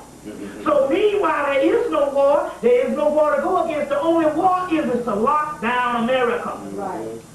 See what I'm saying? Now, if Osama bin Laden blew up the damn World Trade Center, why the fuck I'm getting searched yesterday? You know what I'm saying? And I'm getting searched, and I'm supposed to be the victim, because everybody's in mourning. Makes sense. You understand what I'm saying? Everybody's in mourning. And I don't even think the people even in no doggone mourning, because I know America's a cold society. We love shit like that. Yeah. Right. We know there wasn't no mourning until they said, hey, we're supposed to be in mourning. And the next thing you know, all the people flying their flags and crying and all this kind of shit. Because we talking about mind control, and we talking about how they put this thing down people's heads. Right. But remember again now, they're still telling people to pray for America. Pray, pray. And in Atlanta, they got the MARTA buses, which is the name of the bus system there, moving Africans rapidly through Atlanta. They got the MARTA buses and stuff, moving Africans rapidly through Atlanta. On the side of the buses, they got prayer. Prayer. But it's supposed to be in vain. Then I'm at all the goddamn supermarkets, and all your doggone Walmart, Kmart, Kroger, all your fast food. In the middle of the thing, they're going, we must tell you, in light of the incidents and so and all, we appreciate you shopping and all this kind of thing, and something about the Red Cross and give blood and give all this kind of thing. And they're pumping this stuff in the supermarkets, the drugstores, and all this stuff. Yes, sir. Right. Yes, sir. You see what I'm saying? And all that, they're pumping this particular thing that's going down. You see what I'm saying? And what I'm trying to say here is, why are they telling people to pray? Then we get this. They're telling people to stay away from the dark side. What is the dark side got to do with somebody getting in a plane and dropping a bomb, and running a plane inside a World Trade Center building? And my point is, what is all this prayer about when the people are already dead? And why you think God bless America when the shit done went down? The people are dead. You don't even find no bodies. You see what I'm saying? It's something else that's going on when the preachers and everybody got in the middle of this doggone thing. You see what I'm saying? Got in the middle of this thing. And I'll say again, how much money does the firefighters need when those women are going to get the salaries? Like when a firefighter dies, they get the salary. They get the salary. The wives get that person's salary for the rest of their life. Well, what the hell are they raising money for the firefighters for? There you go. You see what I'm saying? And this is the other thing also, too, because it's a form of mind control. Because, see, in order to get people under mind control, you're going to lock them down, you have to get them to fall in love with the authority figures. And this is very key that was happening in New York. We sitting there, the building blew up. They just was bragging on the cops in New York's finest, the cops. Hold on. These motherfuckers ain't down the street looking out for looters. Like I said, seemed to me, it seemed to me, there should have been some niggas hitting some banks them days. Right. Because all of them cops was walking around. And they're in the dust. Now one sister said that her husband is a cop. He said, I'm going downtown. He said, he go downtown, he go into the back of the building, and he put dust all over himself. And then he go and he chill in a coffee shop, or he chilling some shit eating, and then come back and all this kind of thing because it was such a disaster down there. They couldn't even account for people. But he put the dust all over himself like he knows. Yeah. But the point I'm trying to make, this is the key what I'm trying to say now. Look at this. Woo. They ain't keeping no peace. Hell, ain't nobody down there. They got the building locked down. They got the streets locked down. They got the bridges locked down. They got all the shit locked down. But this is the point I'm trying to make here. They studied the whole time in New York saying, New York's finest, New York's finest. The cops, the cops, the cops, the cops.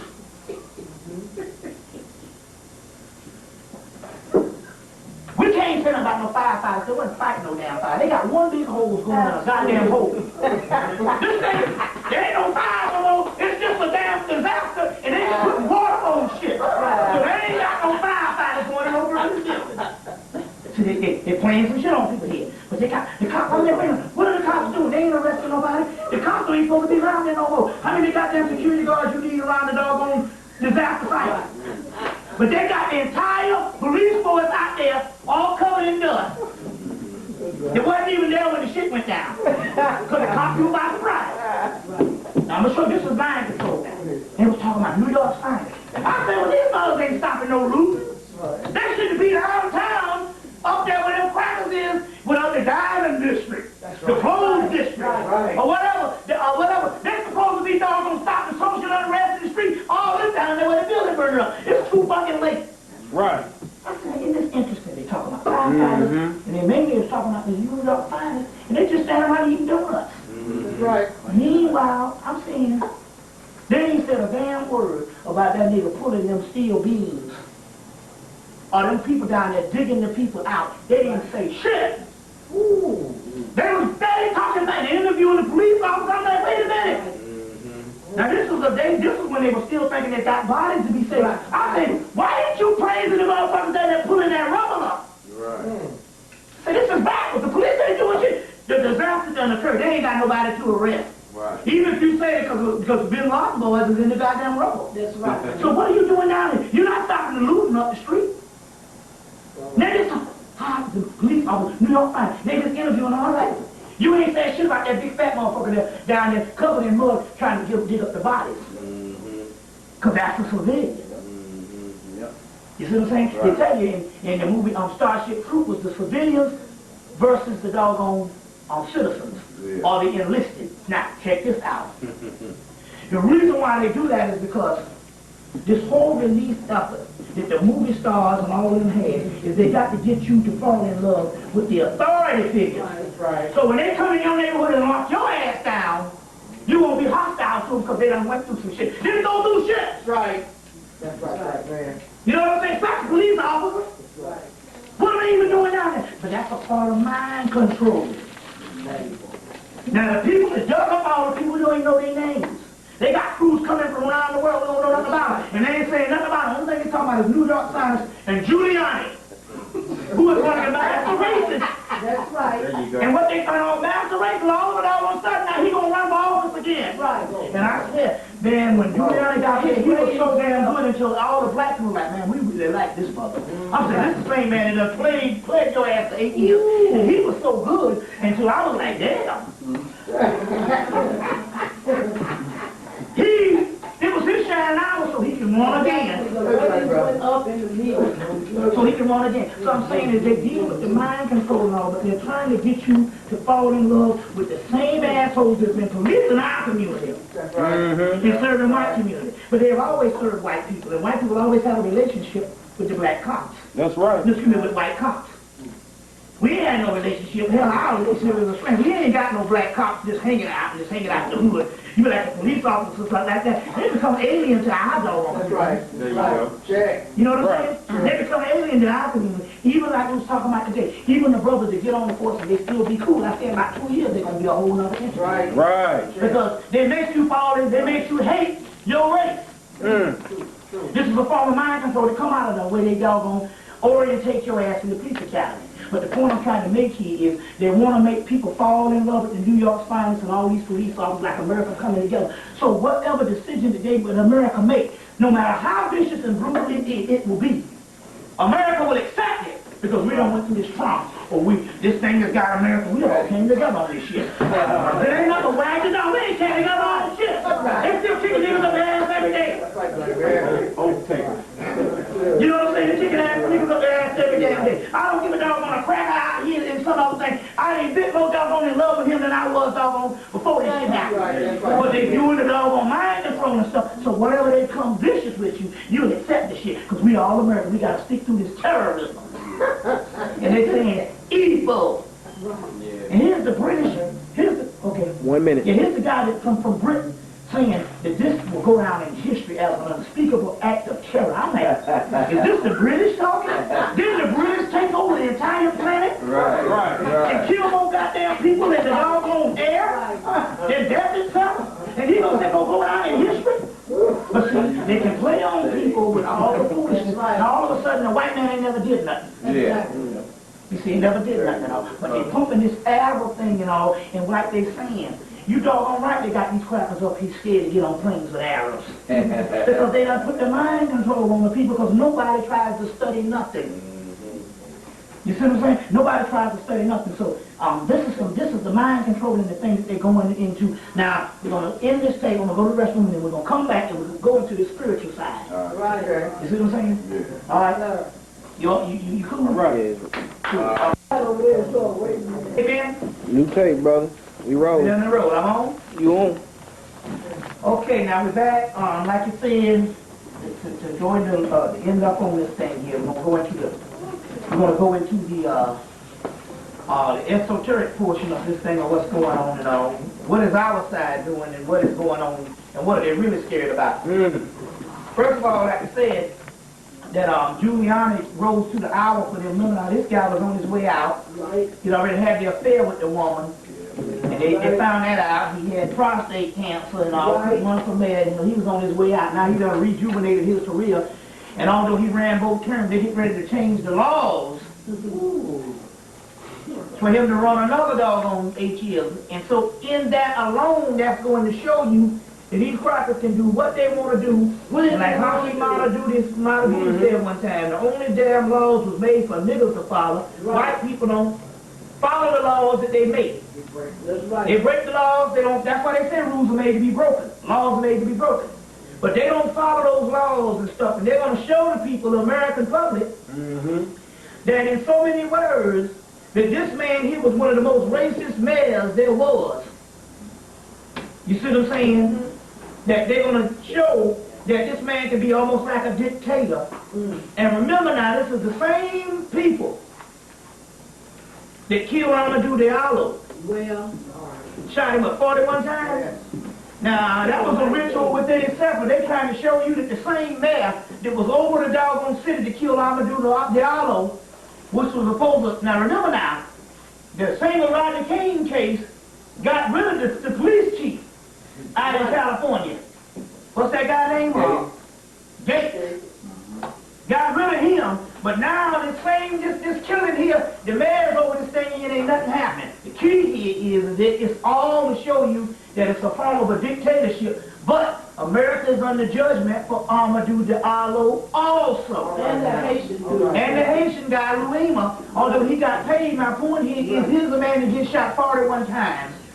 And black people was in on letting him go. That's why black people perish in the doggone building, because there's always casualties of war. Right. And see, my point here is in this particular time, my point here, it's amazing how they talk about justice and all that kind of thing here. And just 2 years ago, they had that case.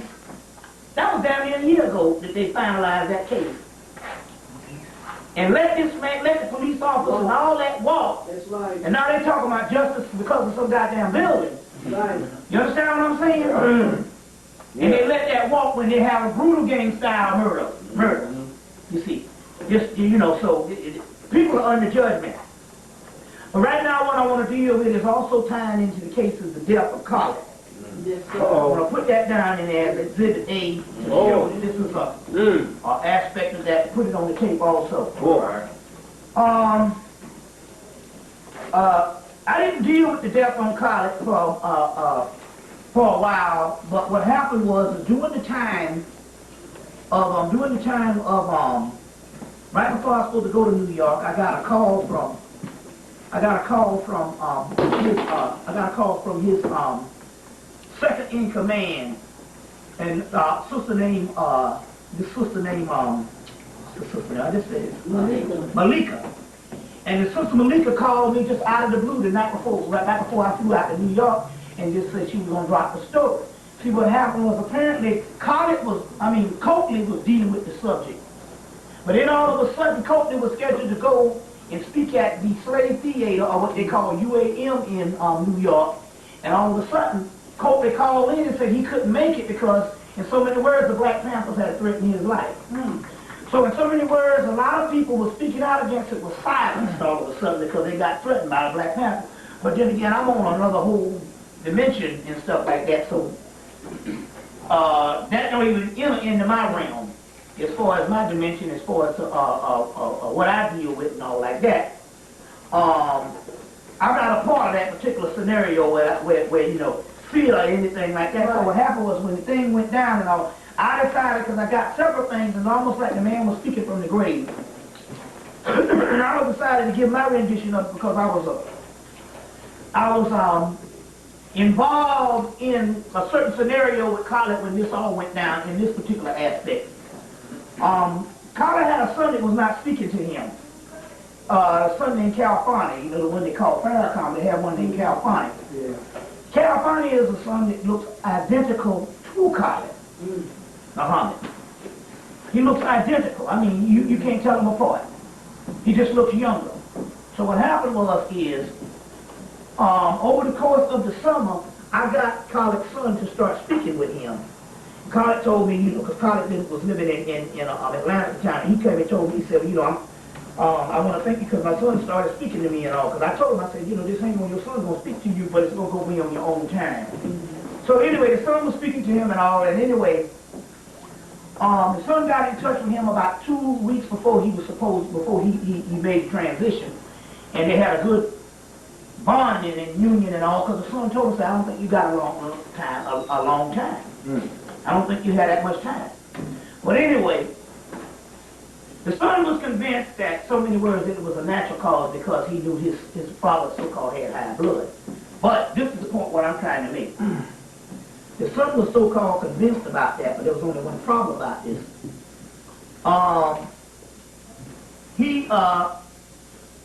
When the night that he fell out on a Monday night. The son called me on a Tuesday night and said, Pop's in the hospital. He fell out from a brain so-called hemorrhage.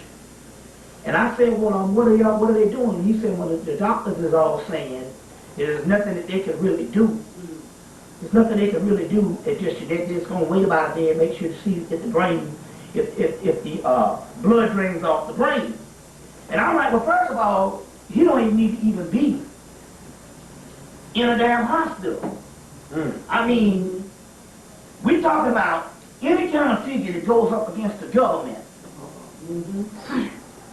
When it goes down to their health care, if they fall out, they're supposed to have some type of clause or something, or some type of understanding with their spouse or whatever. If I just so happen to damn fall out, but I can't make the decision on my own, take me to Miss Rudolph, take me to the Spider Woman, take me to damn Mr. Bubble, take me to whatever, but don't take me to no hospital. I said, so that's the worst problem anyway. You going by what these damn white doctors say? So, I thought that was kind of bogus. But anyway, they said they wasn't going to do anything. So he said that he was waiting for, they was waiting for the other son, the young Farrakhan, the one little Farrakhan who was like 15 at the time, to get down. To get down so that they could, make the decision on whether they was going to take him off of life support. Right. Whether they were going to take him off of life support. So what happened was that he got down and they decided to take him off of life support. But when they took him off of life support on that Wednesday or something like that, he lived for a day and a half. So that meant that this man was at the point that they could save him. Right. You see what I'm saying? And they got plenty of people that deal with aneurysms and go through aneurysms and survive. And apparently this was one of the cases because he did live for a day and a half. You see what I'm saying? Yeah. So now they got the Black Panthers and all them down there and all, and they telling people, we guard this brother's body and we gonna make sure that nobody gets into the doggone hospital. I'm like, well, hell, there ain't the motherfuckers coming into the hospital. You need to worry about the motherfuckers in the damn hospital. Right. You see? Yeah. So apparently, he was suspended between a dimension, whereas if the person knew what they was doing, he could have very well been, his consciousness could have very well been restored. You see what I'm saying? But with them white doctors, they just decided this is Khalid Muhammad, we ain't doing jack shit. Right, they didn't want to do that. So anytime you got a damn man that lived for an hour, for 2 days, for damn near close to 2 days, or a day and a half, or they said close to 2 days, then that meant in actuality, in so many words, They could have saved it. My point is, the tragedy is we can get into how many times, what type of thing that did happen. We get ready to go into that particular part on what got him there. But my point here is he still could have been saved. You see, had someone knew that you don't take people of that caliber to no regular hospital, that you know that when you fall out, you can't ask this damn white man to save you. Right. Now the key here is, number one, they say he came out with a brain hemorrhage. Most people come down with a brain hemorrhage just fall out. But I don't know of people that throw up twice. Now, Alika calls and says that he was murdered. She said because there were some guys that was close to him, that was around him, and they got on the doggone street. They got on the road from New York to D.C., and they was poisoning him all along. Damn. And they said that they knew something was going on because they're talking all this aneurysm shit, but it was interesting that they got eyewitnesses in Washington, D.C. that saw him throw up in the restaurant, in a fast food restaurant in D.C.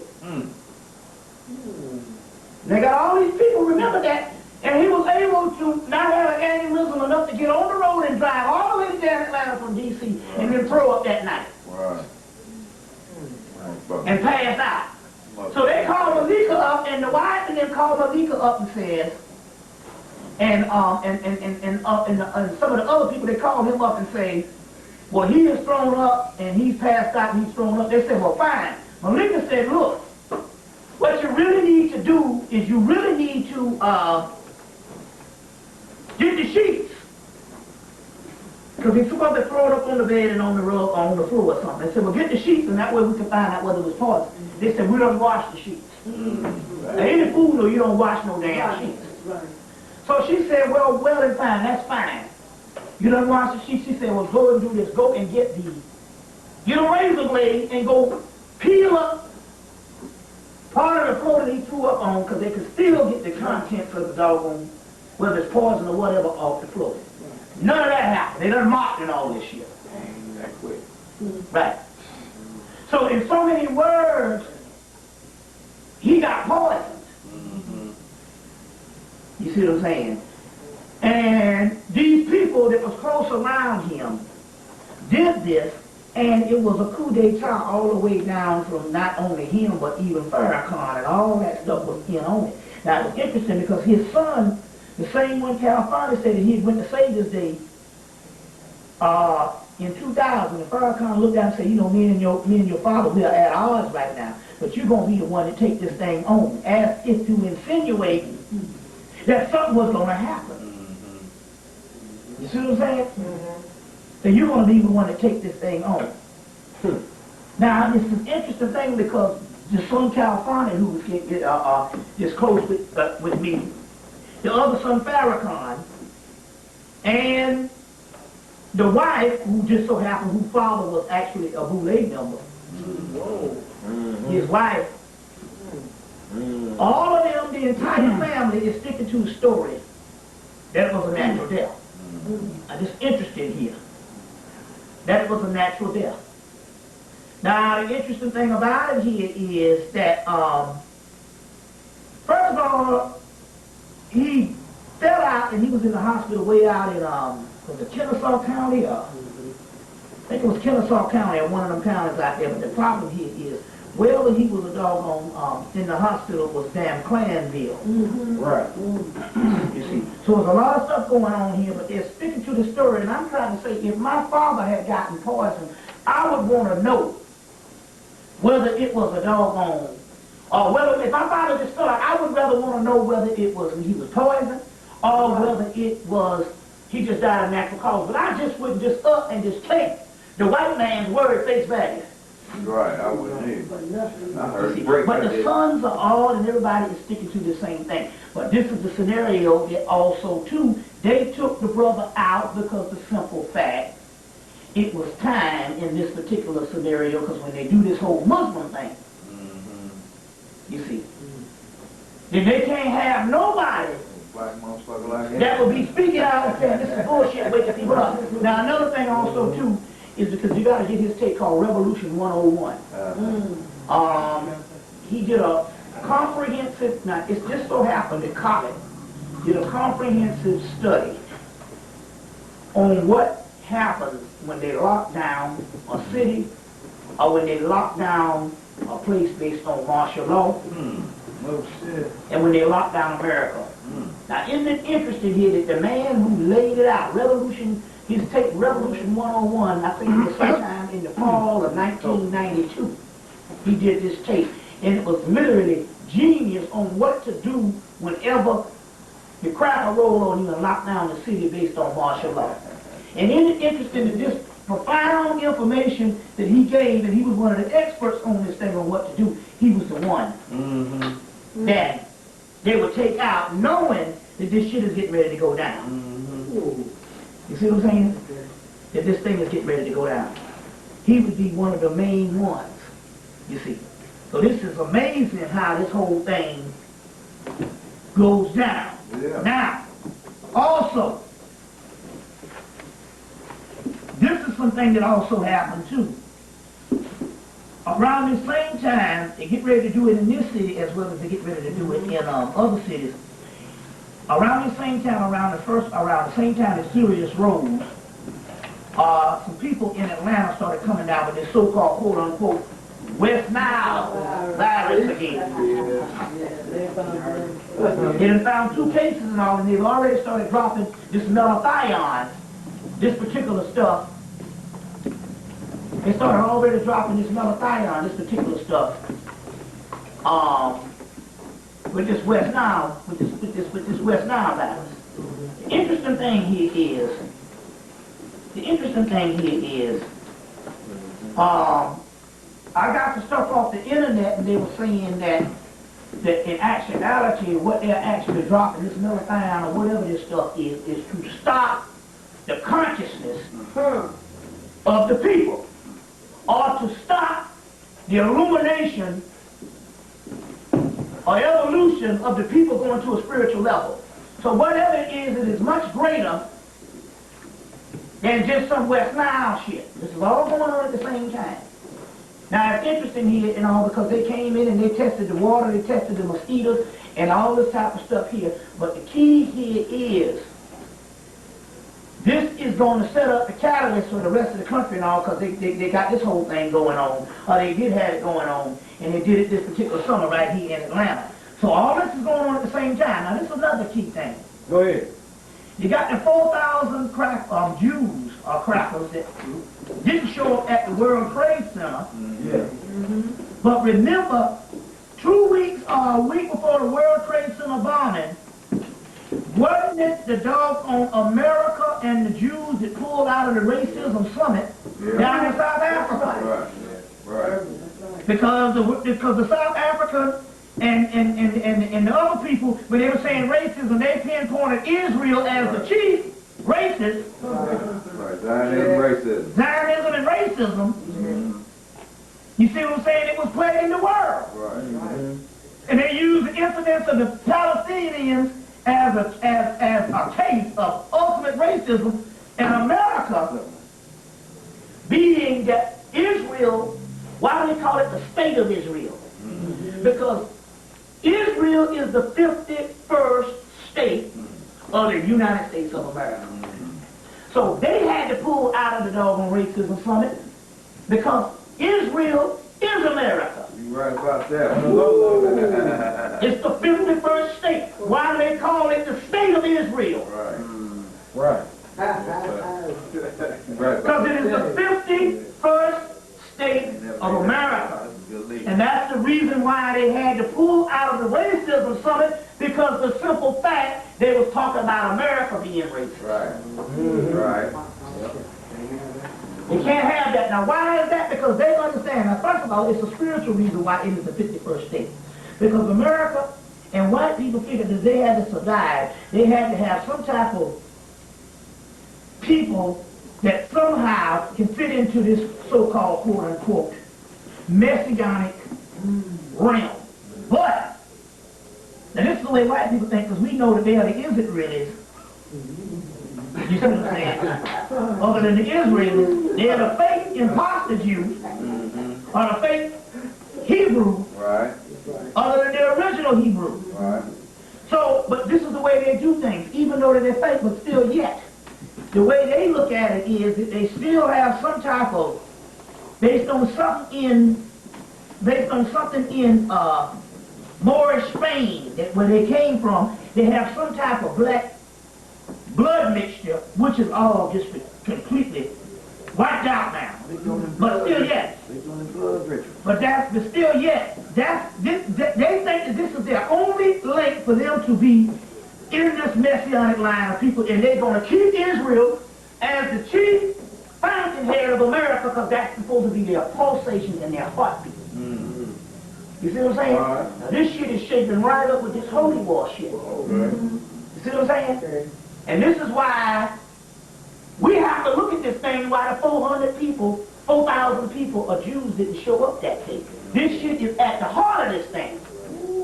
Because now what we're getting into is a messianic war. You see? And this racism summit in South Africa that Israel and the United States pulled out because Israel is the 51st state, all coincides. You see what I'm saying? Yeah. Then the next thing you know, it's a war on the Arabs, who are the ones that's directly in link with the damn Jews.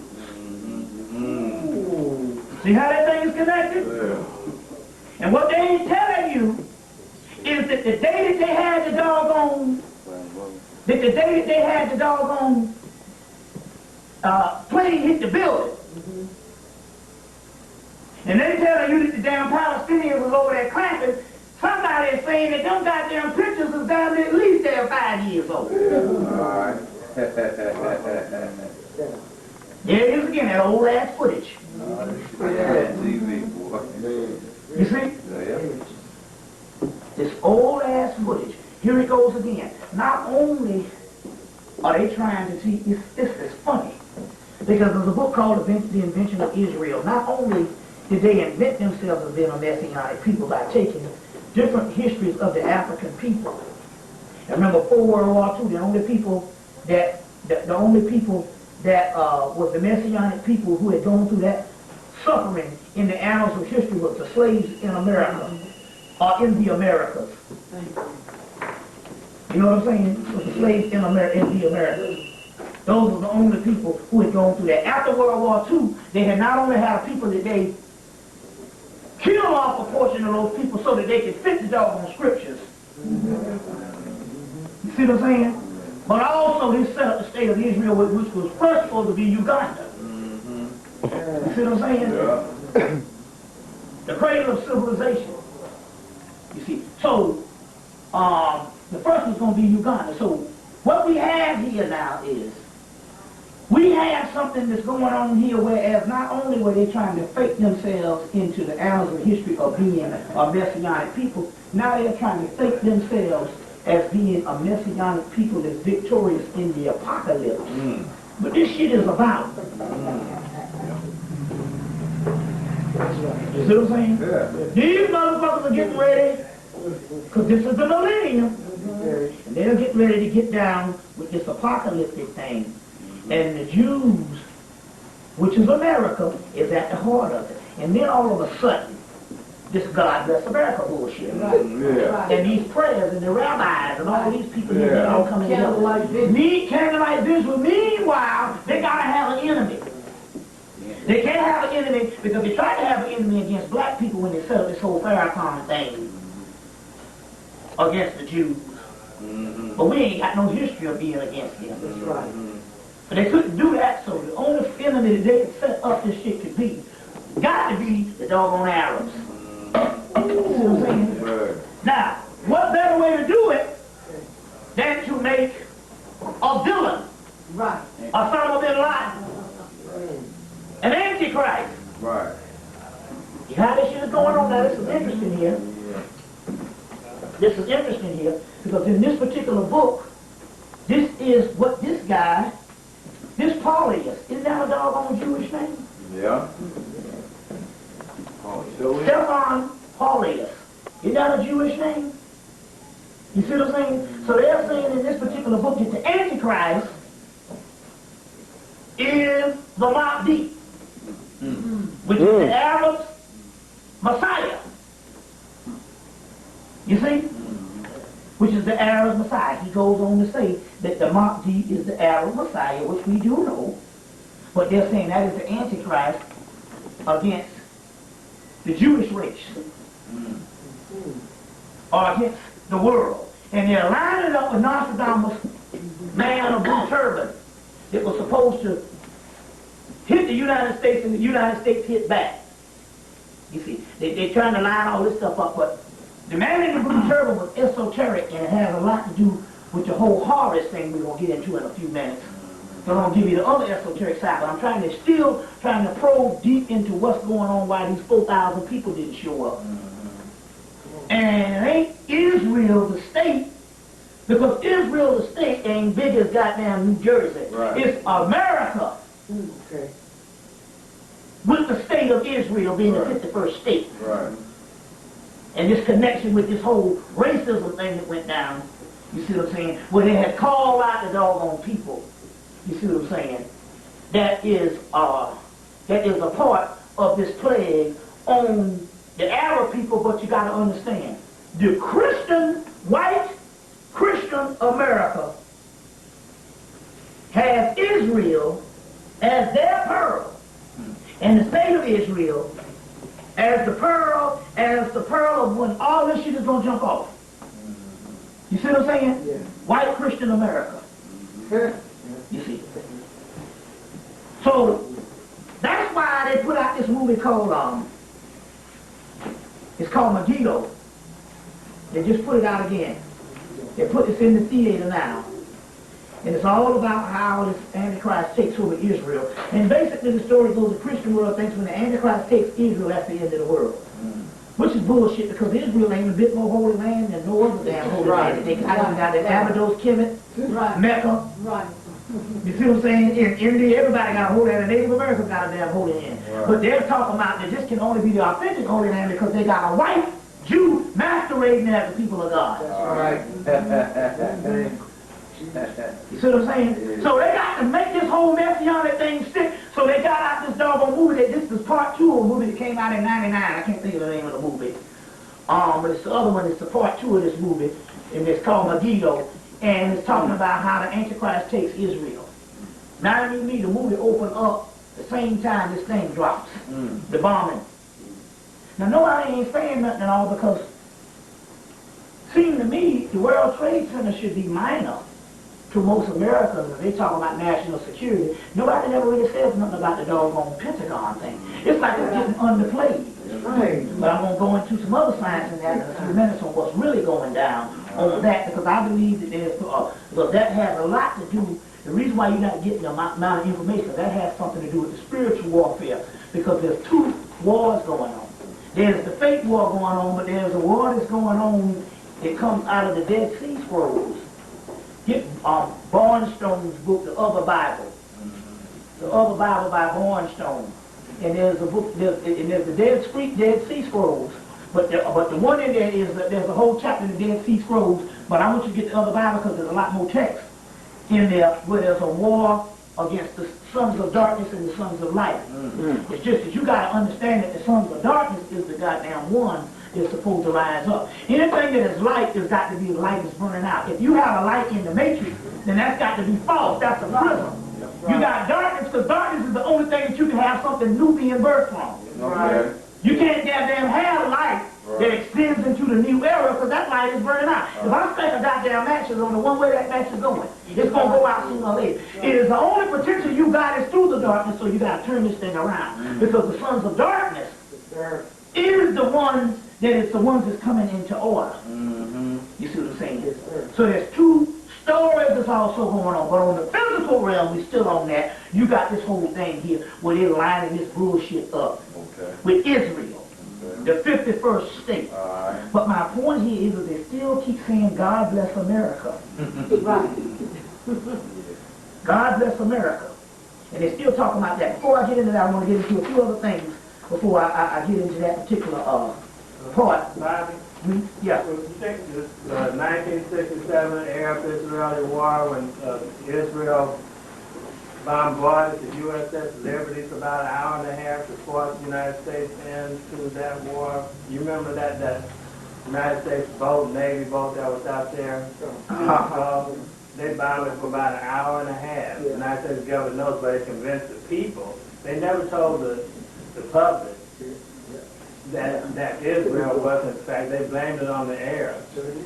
Well, I do know that. Well, I'm gonna be honest with you. I know one thing about this whole Israeli state. Period. From 1948 on up is a damn government, America, USA colonization in the first place and occupation. Right. So the whole concept, the whole thing is to set up this messianic race. So all of that type of stuff coincides. I know that because it's always America is on the side of Israel.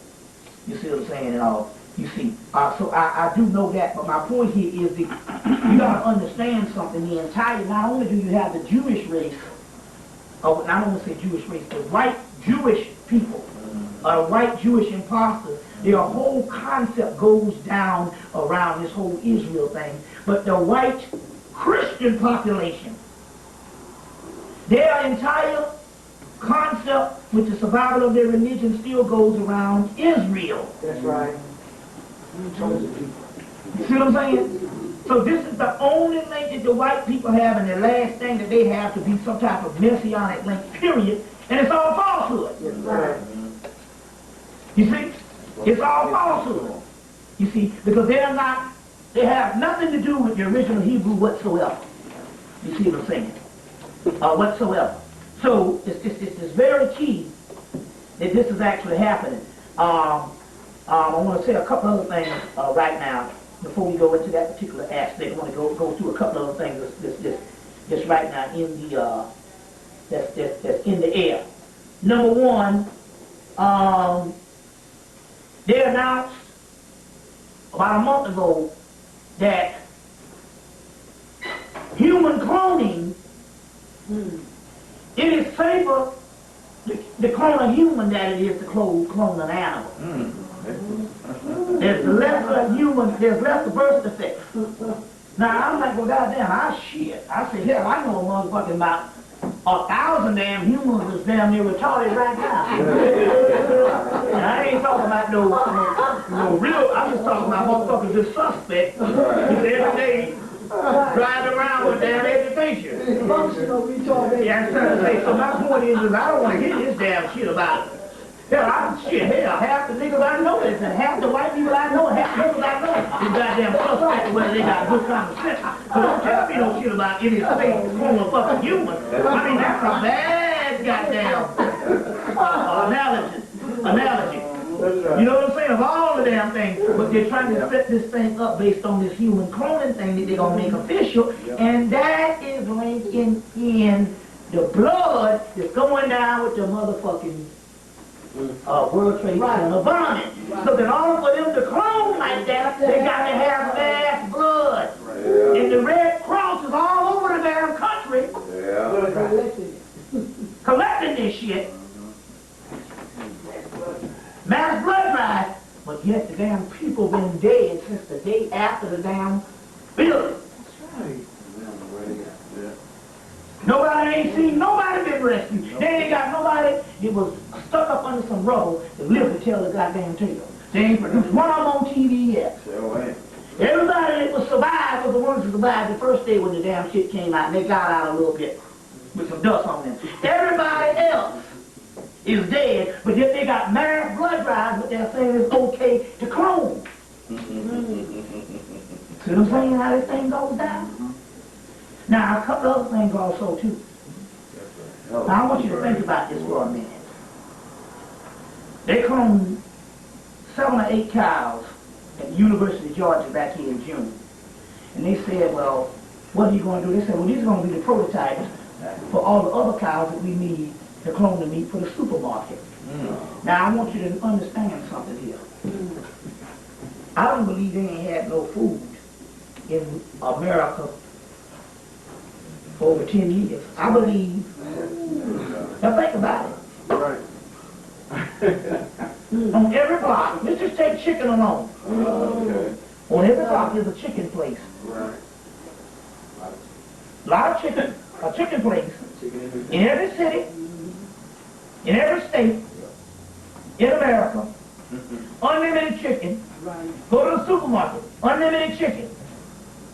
Unlimited, hell, McDonald's had a billion served in 1985. Right. They didn't have over a billion served 15 years ago. So the beef, there's unlimited beef.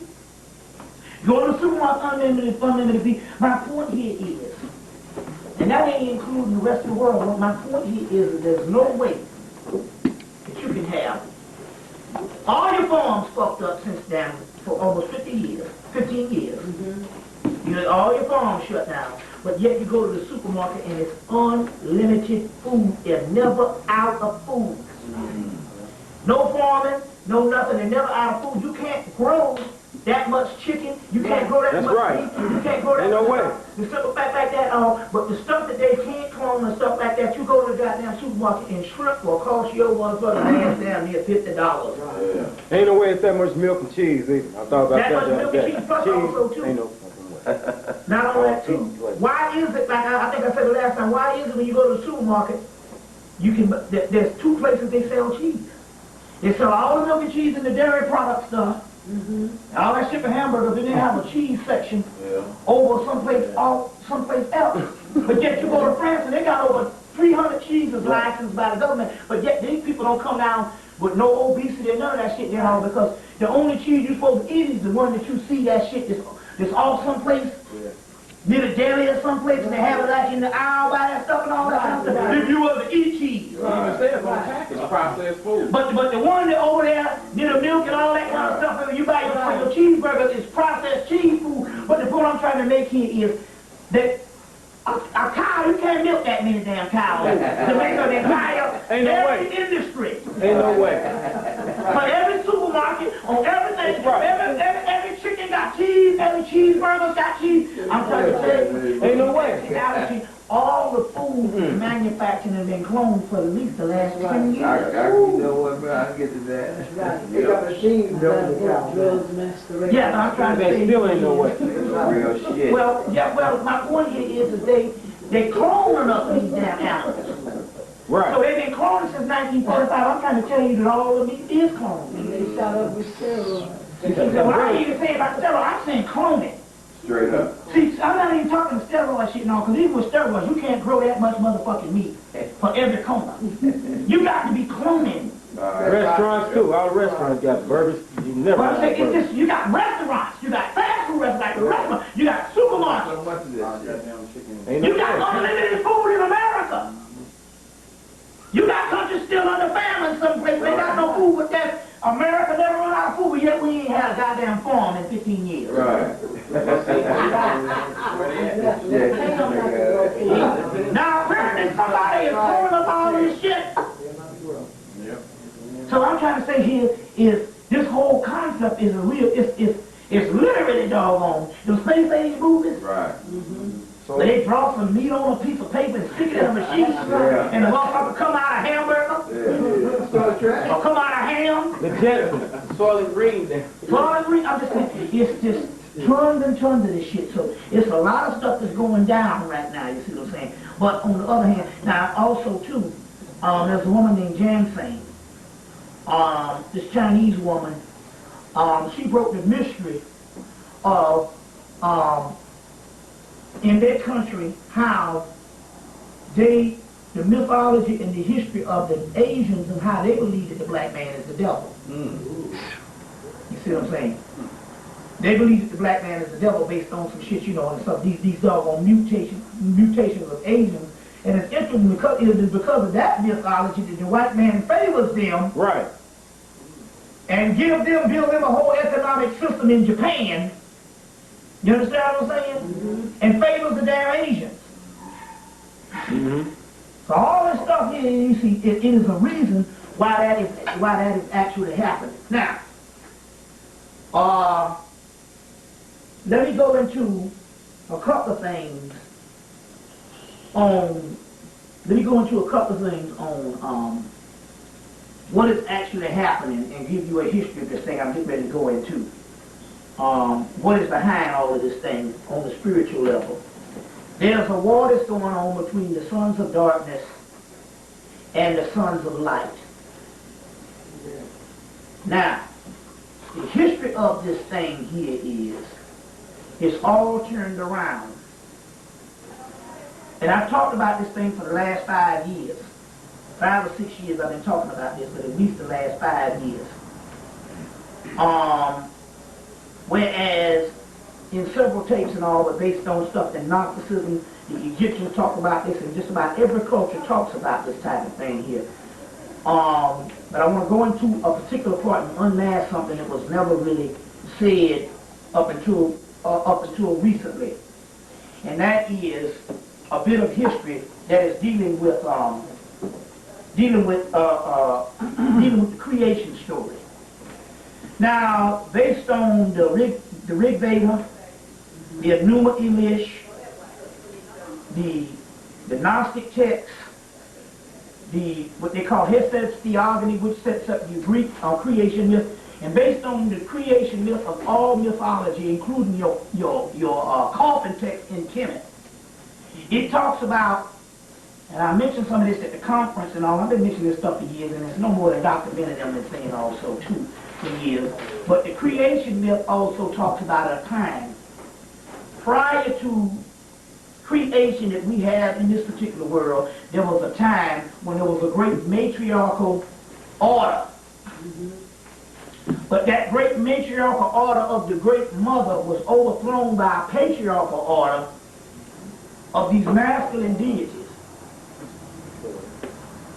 These masculine deities. And what is rising again in India is called the return of the Shakti power, or the rise of the divine feminine, which is the original order. As a result, the patriarchal order is vowed to go to war. Now, to put it on the mundane level, or what we call the physical level, we get a lot of this stuff from the book, the Matrix books, where it just came out with Matrix 5, and Matrix 5 is going into this stuff on how women are evil and men are good.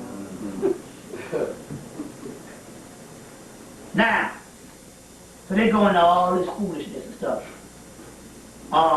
But going back to mythology and going back to what is actually happening, the Rig Veda and the Rig Veda, Hemmitt, when they say the rise of Maya, they're still talking about this matriarchal realm. Although they have a Horus, the masculine figure, who is the warrior, who is the son of the mother that fights to reestablish Mayat. The Mayat, that is the establishment, is the matriarchal realm that is coming into view. So that's called the return of the Shakti power. Return of the what? Shakti power. Shakti. Now, as much as we might think a lot of this, some of this doesn't have a lot to do with the physical aspect between male and female, because we understand the simple fact that black people are from that matriarchal order, but it has something to do with a spiritual realm.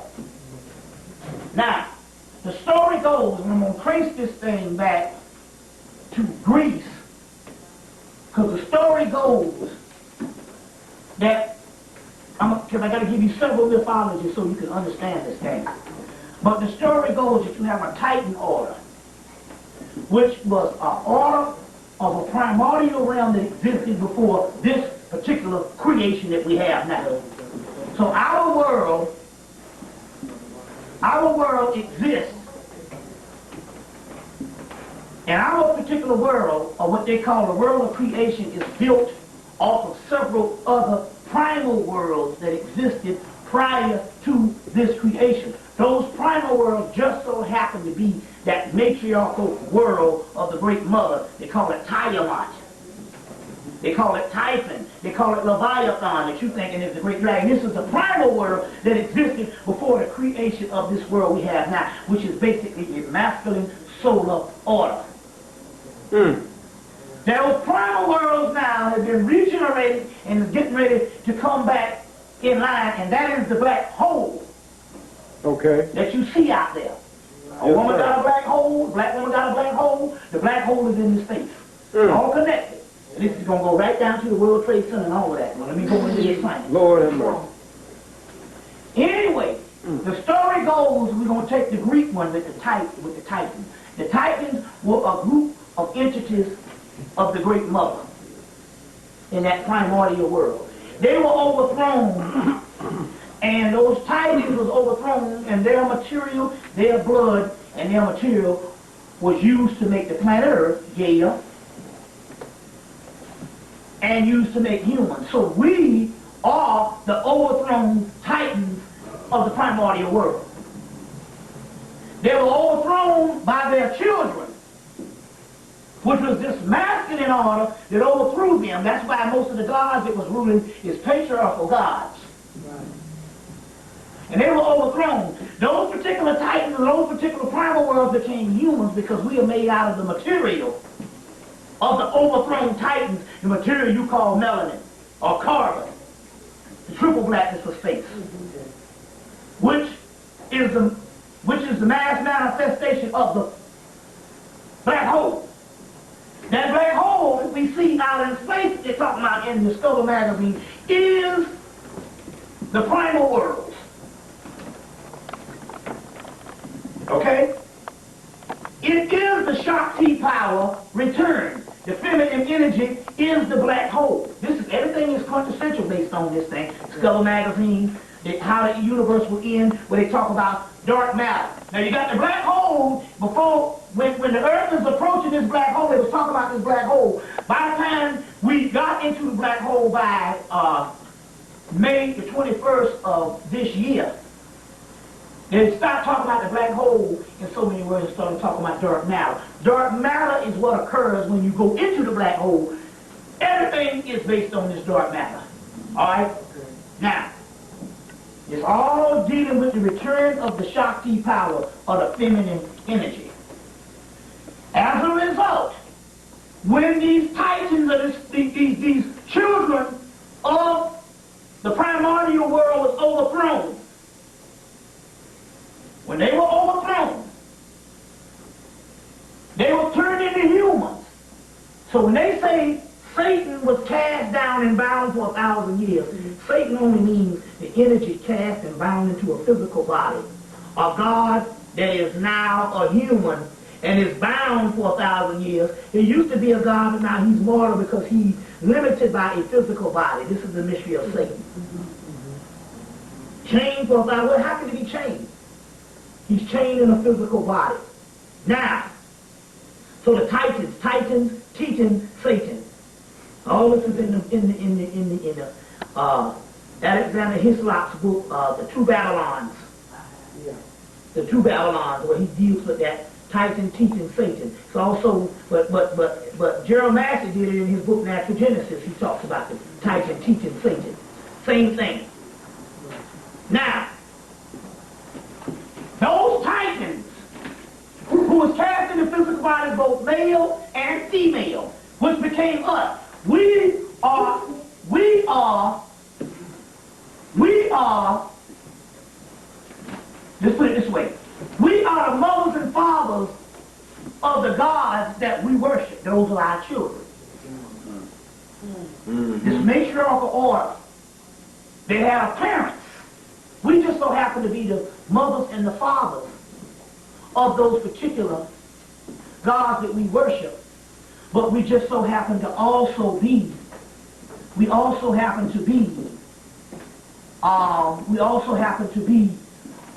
both male and female that was a part of that matriarchal realm. Now made into humans. Now, going back into this particular science, the few females that was left in heaven, as the story goes, when those matriarchal gods took over. In order for those, because those matriarchal gods, those patriarchal gods needed consorts, so they kept a few females as their wives. Because they needed consort, they needed screw. As above, so below. Okay. So those females had to take a subordinate position, although they are dominant as goddesses to the humans. They had to take a subordinate role or an equal role as consorts to these particular male deities, or else they would have been cast down too. So, the scenario in the Greek, you got Hera, Aphrodite, and all these particular goddesses. And they are consorts and wives and spouses to the Olympian deities, which is Zeus and all of these particular ones. Now, let's shift to a much more familiar source. We go to the Yoruba system of West Africa, because most of your systems is Zeus and all that stuff that they form.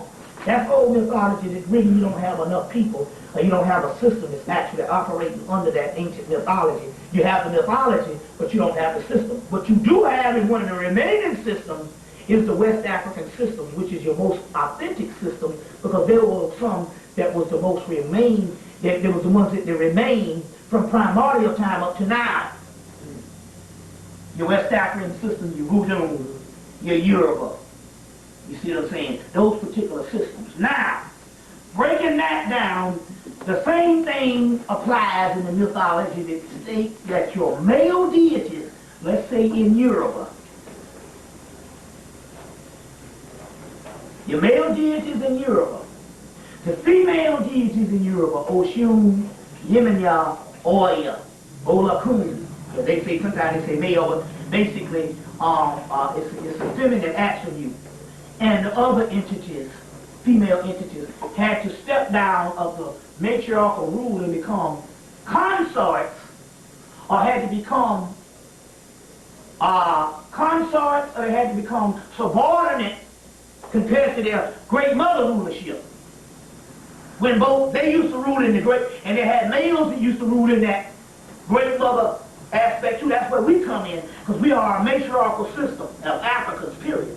But Oshun and Yemenya Oya, just to say name a few, would just represent the other entities of the matriarchal system, which is now within the Yoruba system. They had to become subordinate deities to Obatala, Legba, especially, Oludumare, which would be the father, but Obatala, because the ones that would be ruling now, Obatala, very simple that you understand these four: Shango, Ogun, Obatala, and Legba. Legba being the mastermind and the architect now.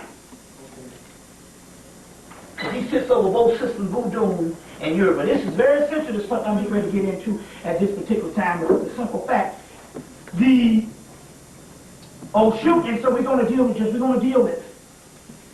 about 7 or 8 of them, just because there's thousands of them, but we're going to deal with these central ones. A Legba, on the matriarchal side, we draw lines. The Legba, Shango, Obatala, and Ogun. Ogun being the vicious warrior.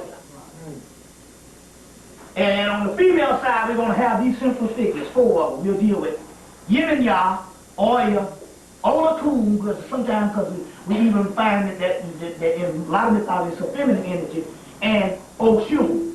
Those are the 4. Now we got the lines drawn. Now, as a result of the new war between the sons of darkness and the sons of light, your light figures is the patriarchal order that is now, that rule over this eon that just is withering away and rule over the physical matrix. That's the patriarchal order that rule over the physical matrix. The matrix happens to be the feminine energy that's suppressed to give you Mother Earth, Gaia, the matrix, whatever, that is suppressed, but they are ruled over by the patriarchal order. In this case, we got 4 central ones. That is the ones that find, because Odu Mare represents the God of creation, and he's a dominant figure now, but the ones that is the chief ones that rule now is Legba, which is the mastermind, Obatala, Ogun, which is the warrior, and Shango, which is also represents the sun or the light. But all those sons of light is getting ready to go away. Now, the sons of darkness is the matriarchal feminine realm, Leviathan, the great mother, the Luna. Those are the ones who existed before the patriarchal realm, but had to come and take a subordinate position. You getting this stuff? Otherwise, they'd have been cast down in physical bodies and couldn't have been goddesses. Right. So they took a subordinate and just chill out. Fuck their husbands. They were the goddess worshipped by us as greater mothers, but they had a subordinate role because they were trapped also within the matriarchal order. They just was fortunate enough not to be cast down into physical bodies. Are you getting where I'm coming from here? Yeah. Now, the matriarchal realm of the great mother, or the return of the Shakti power, is returning. This means that Oshun, Yeminya, Oya, Olakun, and a few others are now regaining the supremacy over Obatala, Legba, Ogun, That's right. and So right. Chango. So, as a result, the patriarchal order is declared war That's right. on the humans who are the children that used to be the parents, that's now the children of the matriarchal order, namely black people. They have declared war on them and their consorts, Oshun, Yeminya, Oya, and Olakun. And in other mythology, it would be Setmak, Urzuli, but we're just going to break it down in one central mythology, because the motherfuckers that's running them up is these West African entities, those 4. And they have declared war, and not only did they declare war, they have struck. Okay. And I ain't talking about some shit that's like a theory, they struck.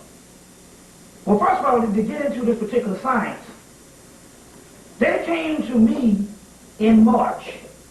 Ogun, Shango, Obatala, Legba, and Legba, that's 4 of them.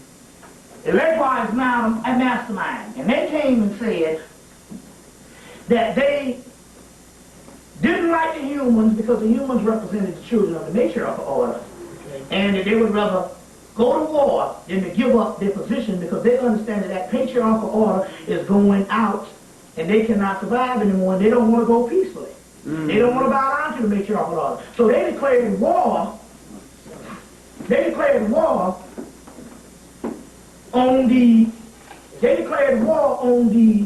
matriarchal order. Meanwhile, when Oshun, Yeminya, Oya, and all of them realized that the matriarchal order was now reestablished and strong again, they defected to the damn back to their side, the matriarchal order. Okay. Okay? At that particular time, Ogun and all of them, they went to war. They struck me. They tried to kill me. They told me that they was going to come in March. And they didn't do that. But there wasn't nothing they could do about it. But they tried to distract me. They tried to distract Sister Sonora. They tried to hit another sister I know in San Antonio. And they tried to hit the Sister Deborah down in Atlanta. And they started running them up. You know, I'll tell you, my incident is they goddamn went in my mouth and destroyed my entire side of nerves in my teeth. Well, you know, you got toothache. It's real severe. Yeah. How about coming down to like 5 or 6 toothaches? And it was so severe to me until I was like that. I was like, man, this shit here is unbelievable, but I had an ace in the hole. Now, the key here is I was prepared or repaired by some other entities, because there's 2 sides that's going on. There's a book called The African Ogun. The African Ogun. Ogun. And in that book, they clearly state that Ogun, which is the warrior, that is the chief warrior over the matriarchal realm. He would be like the Archangel Michael in Christianity. Ogun, he specifically tries to hold down a dark side called Kumbanda or Zorobanda, or the Congo rights called Palominombe.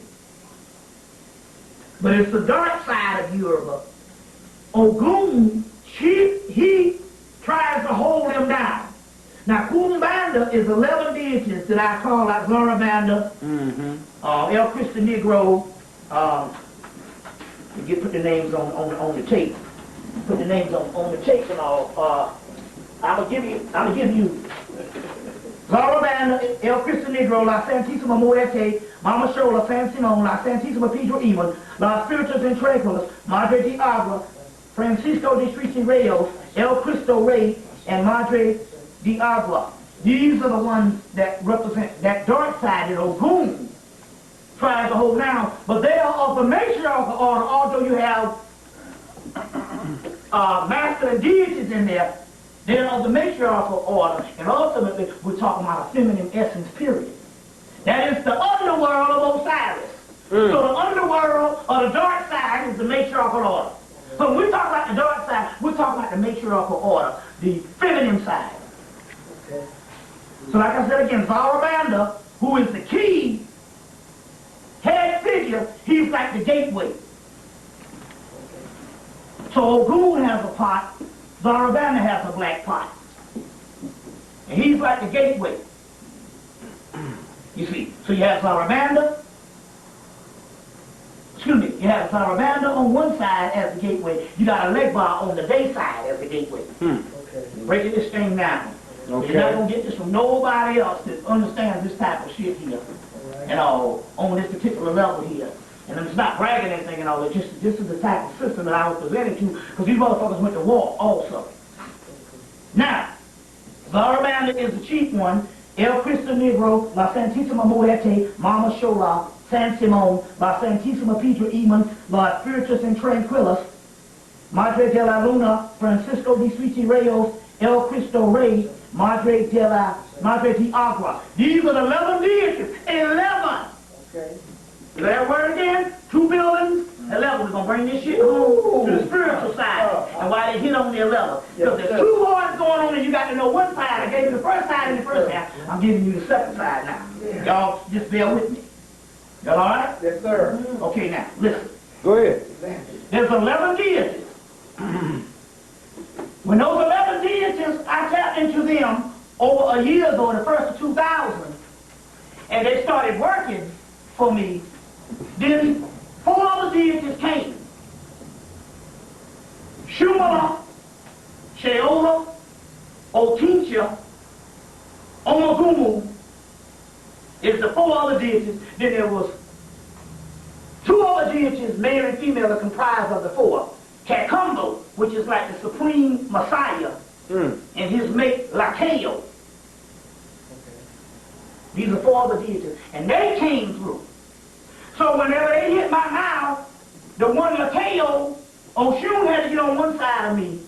Lakayo had to get on the other side just to go in my head, while these other entities go in my mouth and prepare my whole side. But it's some amazing thing that they did. Shit, man, them motherfuckers did such a good job until they cauterized the nerves and shit in a day. Okay. Okay. They cauterized the nerves and all that stuff in a day and prepared my nerves. You see. And they cauterized these things, but it's interesting here that the other night, he tried to hit again because what they did was, they did such a good damn job until they fucking gave me the ultimate root canal on that side in a day. And then I had one fucked up tooth on this side, and they hit that side last Tuesday. You know, but the key here is they find the weaknesses in you. So let's say Like, so you had migraines before, so they would hit you with that. They knew my teeth was fucked. That was my only Achilles heel. So they find your Achilles heel. They find your Achilles heel. And when they find your Achilles heel, they when they find your Achilles heel, then that's when they attack. Now, one of the sisters of San Antonio, they attacked her whole body. And she ended up spitting up dirt after about a week.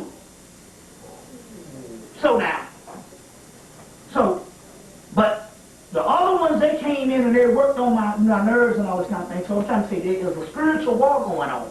Now, to deal with this and all, you have a war going on between the sons of darkness and the so-called sons of light.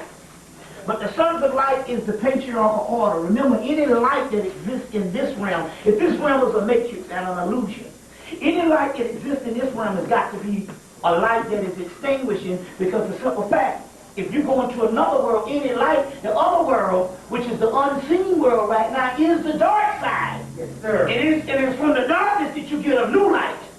Not from light, you get another light.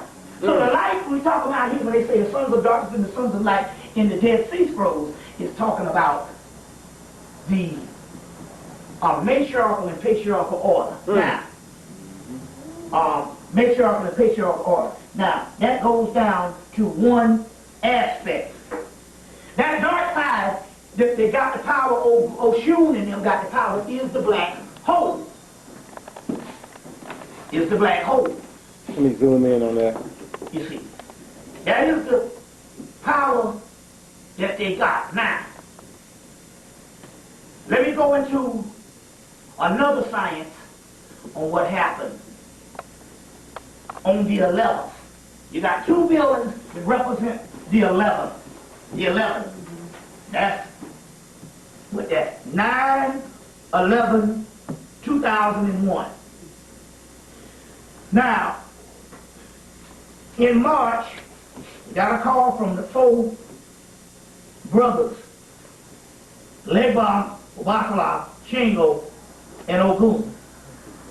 And they was complaining that they would fight to the end to keep the supremacy. In so many words, they're tying us up, but they don't want to relinquish the power. You see? You know. But they're tying us up. But that's the matriarchal order. So we got a call from him. Meanwhile, we got four other deities, and later on two other ones, Omagumu, Sheola, Tiesha, Shuma. Omagumu sits over an army of tens of thousands of warriors. Did I talk about none of those seals of the Goetia?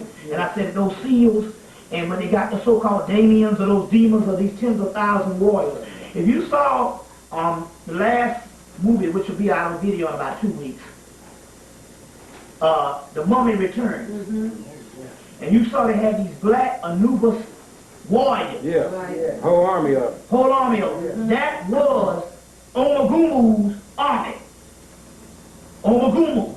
He sets over millions of legions between him and Lucifer, which means light bringer, but he's bringing a new light, because he's also called Mary Lucifer. So one. Hail Mary. Mary Lucifer. Lucifer has tens of thousands of legions also.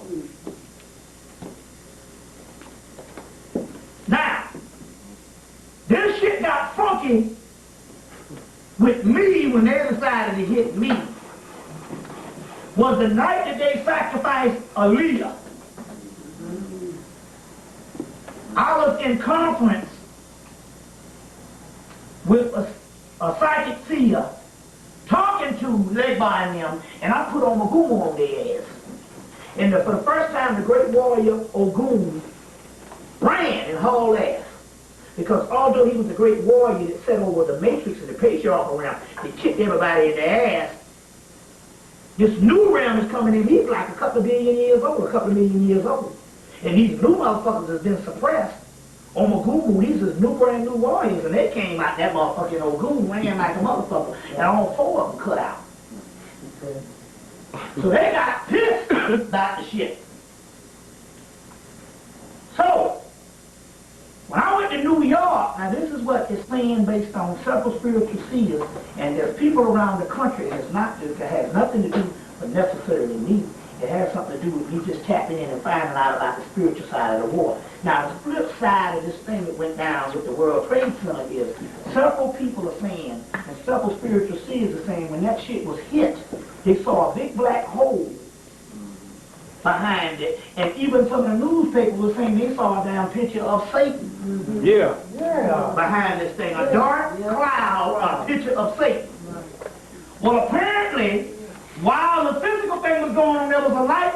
There was two aspects of the sons of darkness and the sons of light, and they said one explosion was a light, was a fire that represents Shingo, a fire cloud, and the other explosion was a complete dark cloud that represents the dark side.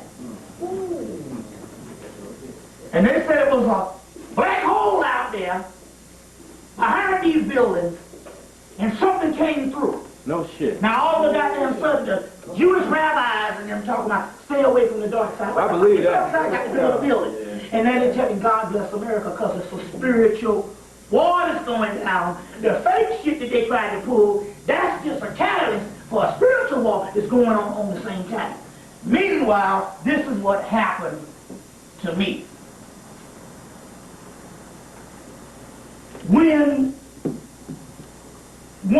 In March, when I got Otincha, Kiecha, Shumala, Sheola, and Omagumu, when they came through in these new entities, this one named Otincha came through and said, I am Otincha. And he said at the time, I thought it was a he, but come to find out later on it was a she, said, I am an Otincha. And don't call my name now unless you want to burn down something. Yeah. I said, well, I'm going to be getting in touch with your ass soon.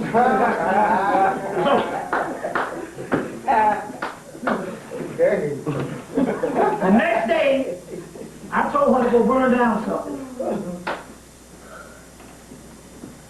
She didn't burn the shit down. I was all mad, and we got back in conference again. I asked the sister, I said, well, damn, get in touch with this motherfucker. Why the fuck you gonna come and tell me you just rented some services and stuff and you go burn down something and all? And it didn't burn it down. And this was a big argument we had back in March with these sisters. Now, these sisters here that I was talking about, they brought this on with some sisters from the West Coast, from Los Angeles, and they was in conference with me on a three-way conversation. And I was saying, well, damn, why this damn old teacher mother didn't burn down what the hell I tell them to burn? But I didn't tell the other two sisters, but what the fact I told old teacher to burn down was the damn Pentagon. And I told old teacher to burn down the damn Pentagon in fucking October, in March. Now it's interesting, when this whole shit hit with the damn Pentagon, I just thought it was just awfully convenient because when they attacked my teeth, and which was a week before I went to New York, or maybe 2 weeks before I went to New York, the week that I went to New York, about a couple of days, I asked the teacher, I said, look, since Sirius rose, y'all should have a lot of power. They said, we do. I said, well, why don't you go do what I told you to do in March? And she said, I own it. Now,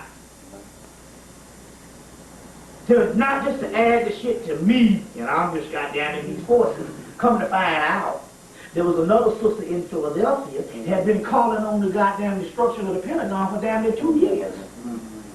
So not just, oh, I just got all this power. I'm just trying to tell you that there's some shit that went down, and why they're not speaking on the Pentagon thing. You see what I'm saying? But there's a warfare going on now, going back to this Arab thing. This Arab called jihad. And spite they talk about that old Bin Laden shit don't exist. That's government agent. We don't even know if there is a Bin Laden. We ain't seen the motherfucker. Ain't nobody seen the motherfucker no goddamn well. And don't look like you gonna see the motherfucker either. Because like I said, they caught between the rock and hard place. They're gonna have to produce. But they know that they don't want to call no jihad inside of this black hole. You notice when the bomb first hit the building, you know, everybody had their own individual thought about where it might have came from, but nobody thought Bin Laden until they started pushing that. It might have been Bin Laden, we really don't want to say, but he do shit like this, but that's really subliminally suggesting for us to start thinking Bin Laden on our own, you know. But the point I'm trying to make is also, too, why is it so much religion and religious ceremony surrounding this bullshit? Yep. And why is it they're calling for God blessing America? And they're locking down. Why is America on lockdown other than the Middle East? Because they understand that the goddamn people that's supposed to rise up and take this shit was supposed to be like they announced last summer on the internet. They said that the Africans in America are the fairest to the earth, and this was white groups. And in the book, The Zelator, the guy in his notes who wrote his book and died in 1997, and another guy had, his name was Overton or something like that. No. Edsel or something. I don't know, the name of the book is called The Zelator, purple book put out by Stanley Wise. Anyway, in his book, he wrote his book in 1997. He died in 97 before he could get it finished. The guy came in and put his biographical notes, and the guy in the book said, our only hope to survive this is some African-American Masonic group. Some black Masonic or spiritual group in America is our only hope of getting out of this shit. The white man wrote. So they know that they're putting this shit on lockdown. Ain't got nothing to do with no arrows, because that's invention. And we ain't gonna never see no Bin Laden, I guarantee you. Because he's a government invention and stuff. You see. And they selling wolf tickets. It'll be 3 fucking weeks. The motherfuckers ain't did shit. And they ain't gonna fuck with no goddamn Afghanistan, because them goddamn people been in war for damn near 10 years, and they don't mind dying. And this is a spiritual war, I guarantee you right now. Navy SEALs, Green Beret, all that bullshit. They go over there in a spiritual war, in a black hole, and these motherfuckers called jihad. America will lose just like they lost in Vietnam and Korea. That's right. Them motherfuckers know they can't start no war with nobody on the damn planet. That's right. That's why they been going to war with states. States is as big as New Jersey. Right. In the last damn 20 years. They ain't went to war with a major power in 20 goddamn years. And the only war they went with in 20 damn years was a major power is they stood behind the damn Arabs in Afghanistan, and they fought the fucking Russians and beat their ass. But they beat the Russians' ass. Took a million people to do it. That's right. But still yet they did it. And that was before the black hole. America know they can't get in a war with nobody, and they ain't going to no goddamn war. This shit is to lock us down. That's right. Go here. They searching my shit in the airport, and they ain't no Bin Laden no motherfucking way around. They ain't going through my goddamn underwear. Bin Laden my motherfucking ass. They told you in the damn movie The Matrix that Morpheus, the black man, was the greatest terrorist living. That's right. They say the greatest terrorist known to man. Who was who? Morpheus. In the movie The Matrix. To tear down the goddamn Matrix. You see? They done sacrificed my yacht and shit. It was getting ready to star in the damn movie The Matrix with Aaliyah. This shit all ties in. You see what I'm saying? But there's a war going on between both sides. And the cracker know it. But the cracker is using this shit to lock motherfuckers down because he knows. Now, they ain't going to war with no damn arrows. They ain't that stupid. But they'll leave you to believe that. But I tell you what they gonna do. In the process, they locking America down with that shit. And it's cool, because they're not gonna go to war with fucking any Arab world. They might give you a Bin Laden. They give you a Bin Laden. See, this is the science. They give you Bin Laden. Because Bin Laden is a government agent. Like Gaddafi was, and like fucking Saddam Hussein was. They will give you Bin Laden, which is a goddamn phantom. He works for the government. That's why you ain't caught the nigga. They don't want you to kill him. He's probably chilling in the White House and shit. He's some goddamn dead muscles and shit. Remember, number one rule is they never, number one rule, did y'all rent these shares? Huh? Yes, sir. Okay then.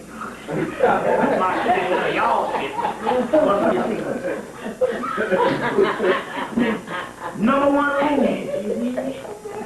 Number one rule is a true enemy to the United States government they never tell you. In the movie The Matrix, they never told the public who Morpheus was.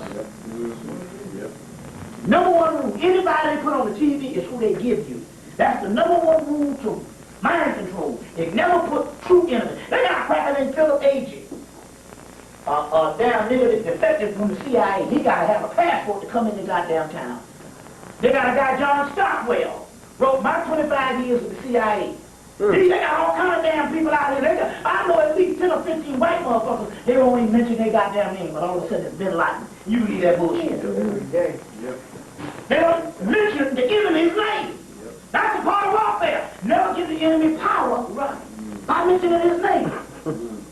Right. They don't give this man all the power in the world and the goddamn and if Bin Laden doesn't exist, he said, I didn't do that shit. And that shit, I didn't do that. It is more advanced than my shit is.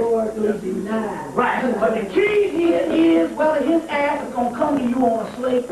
It ain't got nothing to do with them like they're locking it down. The Messianic people, which they said last year that the heirs to the earth is the Africans in America. Why us? Because we're the only ones privy to this particular information. You see what I'm saying? You see. And, you know, and been locked and struggled all these doggone years. And we the ones that live directly under the belly of the beast. So they're going to lock us down for this shit here, and they got a wall of darkness that's going on between these patriarchal entities that then declare us as the damn enemy also. But the key here is you ain't going to have no freedom just to get one or two damn niggas. You see what I'm saying? But the key here is Bin Laden and them don't exist. Then they also tell you, we ain't going to go to war. They say it's a new kind of war. So they say, they tell you right now, we ain't going to war with no motherfucking damn country. Are you crazy? We lose that shit. But they're saying, even if they give them Bin Laden, they're saying that we will always have terrorists, which means you always going to be locked down. That's how they can permanently take your laws by telling you, we don't know who the terrorists are, and they will always come, and they show you all them damn pictures of the motherfuckers over there in Israel and all them talking shit.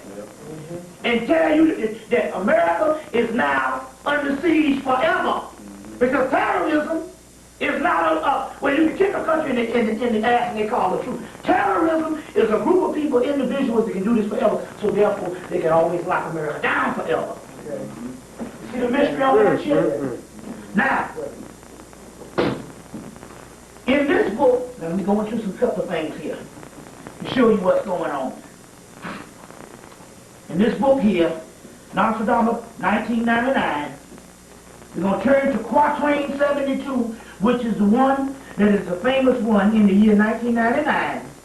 7 months from the sky will become a great king of terror, reconstituting the great king of the Mongols before and after Margaret brings happen. Well, let me give you two aspects of what's happening here. One is that the government is using this particular quatrain or this particular prophecy from Nostradamus to bring this thing down. Okay, we know that in 1999, 2000, 2001, we don't know what time it is. It's just like the motherfucker said in the movie The Matrix. You think it's the year 1999, but it's more like 2099 or whatever you think. Right. Show them that fucked up picture of how it really looks. How it is. Now, so this prophecy here is going on right now for the simple fact, it says 7 months from the sky. Well, I said last night that September means 7. 7. It also means Sirius. You see, so 7 months from the sky is September before they changed it to July. Okay? Now it says, a great king of terror will, the 7 months from the sky will become a great king of terror. Well, the king of terror was the goddamn airplane. This is going how they're doing on the physical. To reestablish the great kings of the Mongols. Well, that's anything. See, the Mongolians are supposed to be Asian, but then again, on the other hand, you got to understand something about Islam. Islam is considered Middle Eastern and an Asian religion. Right. Yeah. And you got motherfuckers all Mali, India. Malay, I mean. Malaysia and India is Islamic. That's right. In India, they consider Asia. That's what the white man calls it. Nothing but Northeast Africa, all that shit. But, and before and after Mars reign happened, well, Mars is the key because Mars is the god of war, but also that's the god Heru. Now, I'm going to give you the spiritual side. The Great King of Terror is also a form of a spiritual phenomenon that Nostradamus is talking about. The great kings of the Mongols that Nostradamus is talking about. We're the original Mongolians because the original Mongolians were black. That's right. And before and after Mars reign heaven, that's Horus. So they got two things that's going on here. Now, let's go into what this all means. You got to go to the Tarot system, and you got to get Crowley's Book of Thoth, which is one of the better ones. He's talking about, in the Tarot system, he's talking about the tower. That's in the Tarot system. Now what I'm going to do is I'm going to go and take me a water bill break, so you can cut that off, and I'm going to take a water break, and we're going to get into this tower as soon as I come back. Okay? One thing right now, we're going to get into this thing here, and then we're going to go. Instead of drawing myself.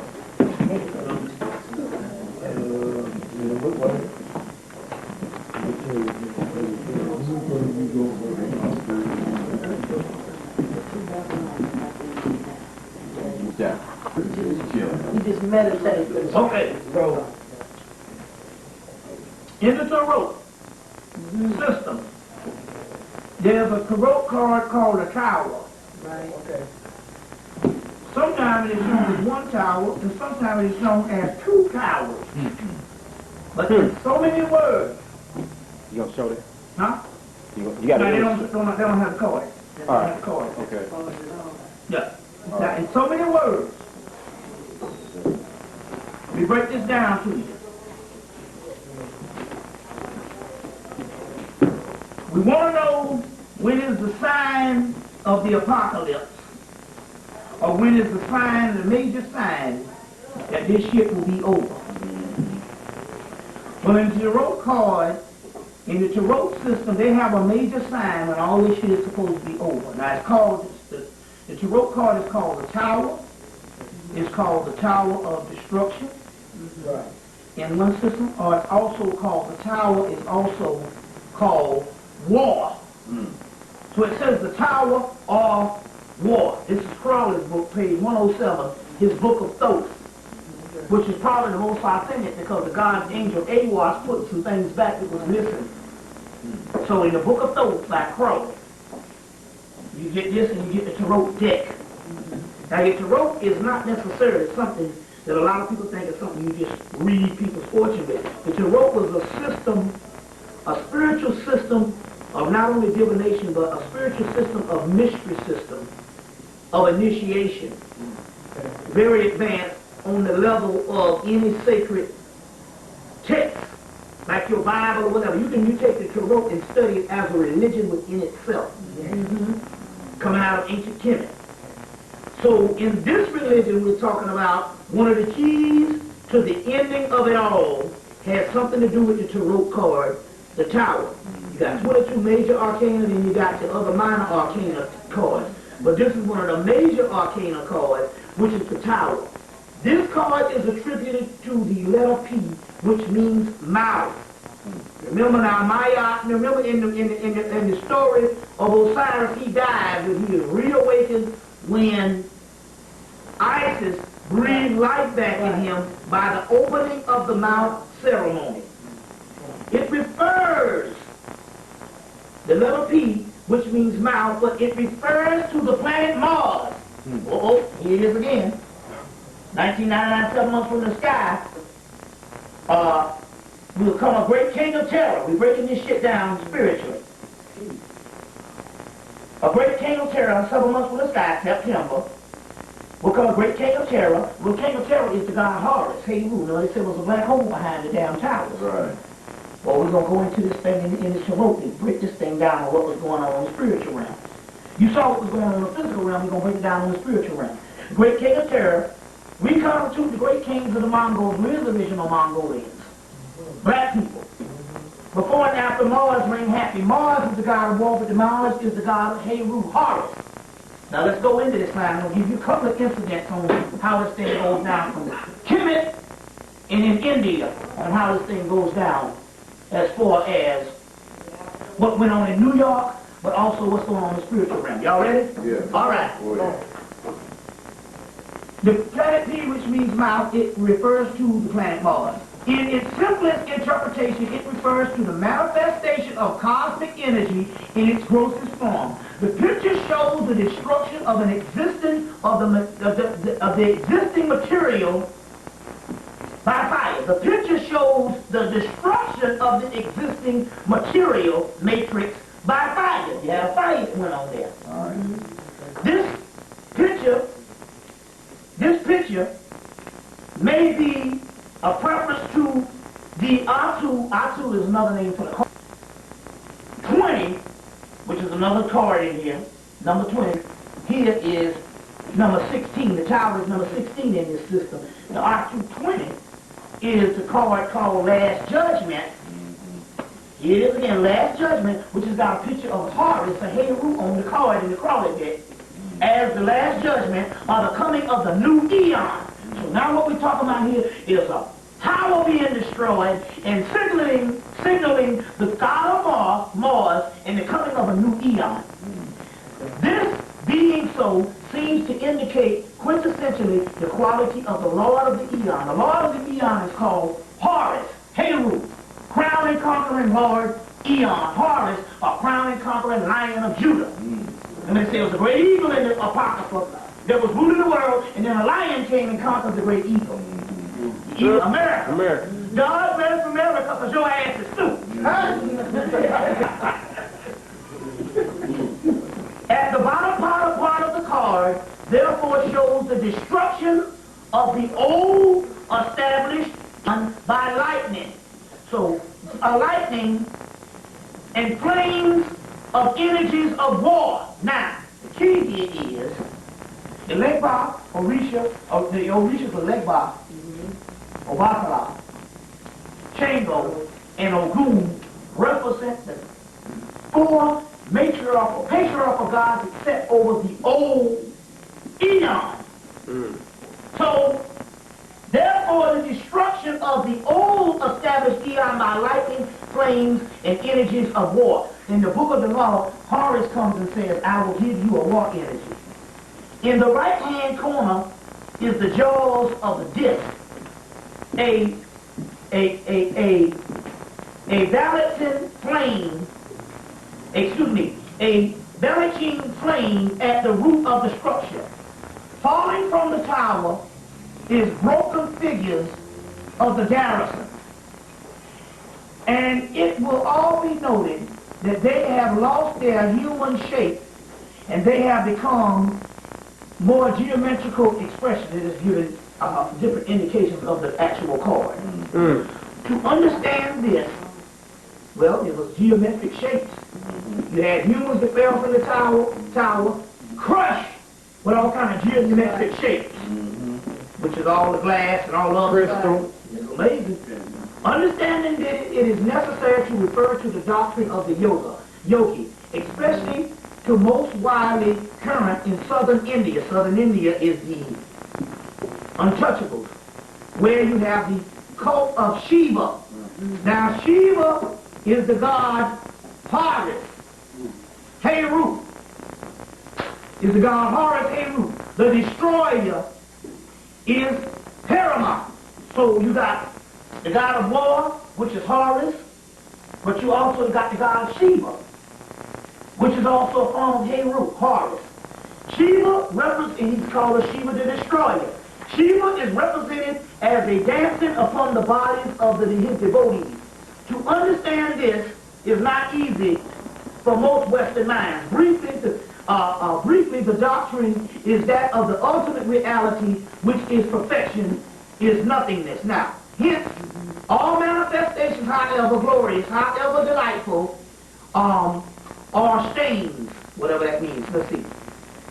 To obtain perfection, all existent things must be annihilated. There you go. Okay. The destruction of the garrison may therefore be taken to mean the emancipation of a prison of the organized life from which was confining them. So, a prison of the destruction, let me read that again, the destruction of the garrison, which is the guards, may therefore be taken to mean the emancipation from the prison of the organized life which was confining them. So they're talking about a physical matrix, a physical government that is now being torn down, and these entities are emancipated from it. From it, you see.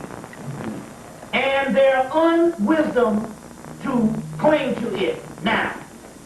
So they're also destroying the unwisdom that cling to it, the non-knowledge. Above, it should be clear that the magic symbols must be always understood in the double sense, which is contradictory to the order. I want to get to the point here to some other part. Now here, no, this is the part I want to get to right here. Dominating the feature of the card is the eye of Horus. There's the third eye. I'm going to go into mythology in a few minutes. This is the eye of Shiva on the opening, which according to the legend of this cult is the universe is destroyed. Now, in so many words, what this thing is actually saying here is about this particular card here is that what this thing is actually saying, and now this is one says one upon it. Besides, this is the special technical magical meaning explaining openly to only the initiates of the 11th degree of the OTO. So here it is, the card which is given by Crawley is the 11th degree. Here's just 11 popping back up again. Now, it's interesting here because in so many words, this card represents the destruction of two major towers. In some of the tarot cards, they show these two towers being shot and they're tumbling over. Ooh. Now, in Crawley's card, it's a big eye in the sky that's shooting these beams down. Right. That's right. Remember they said they had black holes. The sisters said they saw a black hole behind the towers, and they said they saw Satan in some other in the smoke. The story goes in Hindu mythology of Horus, who is Shiva, that Shiva is supposed to destroy something called the triple cities. And the triple cities is nothing but the matrix or the illusionary cities that man is trapped in thinking that this is reality. This is reality. So Shiva comes in and he destroys the triple cities of man with his third eye. With his third eye. So on the card they show these beams coming down this third eye and they destroying these things in these towers, but they have one tower in some tarot cards, they have two towers in other tarot cards. You see? They have two towers in other tarot cards. So the white boy is saying pray for America because he knows that on one hand that there was something spiritual that went down. And we must look at this part based on spiritual because they might be trying to cover up something that was intergalactic and cosmic. And they might be covering this shit up with this whole Arab thing. You see what I'm saying? Yeah. And cosmic.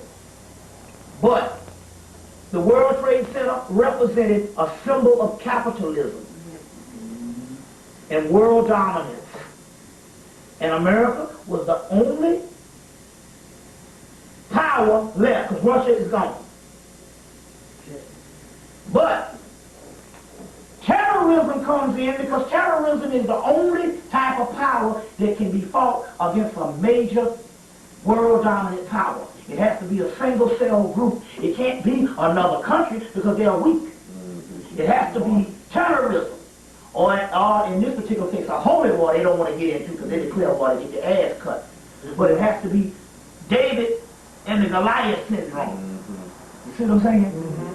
But what we have here is a cosmic war. Now, and another one called the Shadow Tarot by Linda Folario. She talks about the tower. She says this sigil evokes a dark shadow, that's your black hole, forces explosive intensity.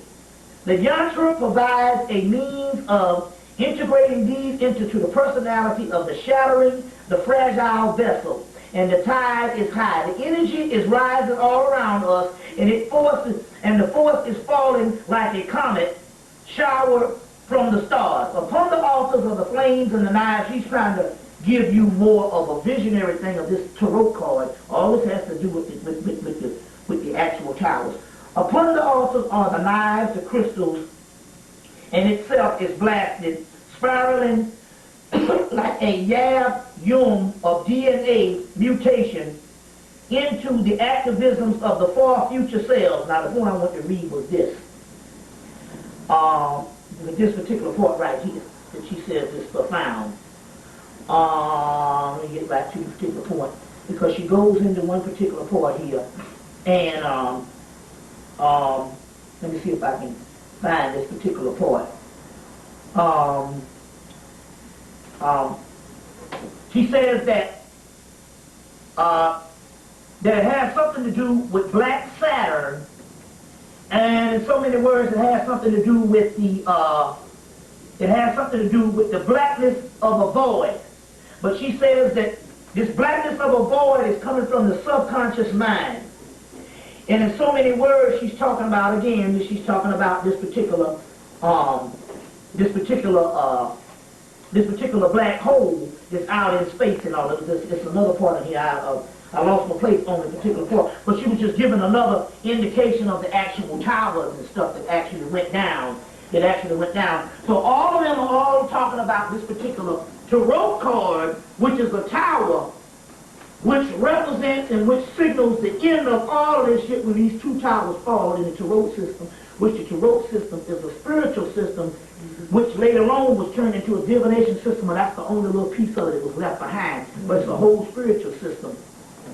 And in so many words, the tarot is also what they call the archetype of collective unconsciousness. It is the melanin scale that's inside of us, visualized and put together in a pictorial form.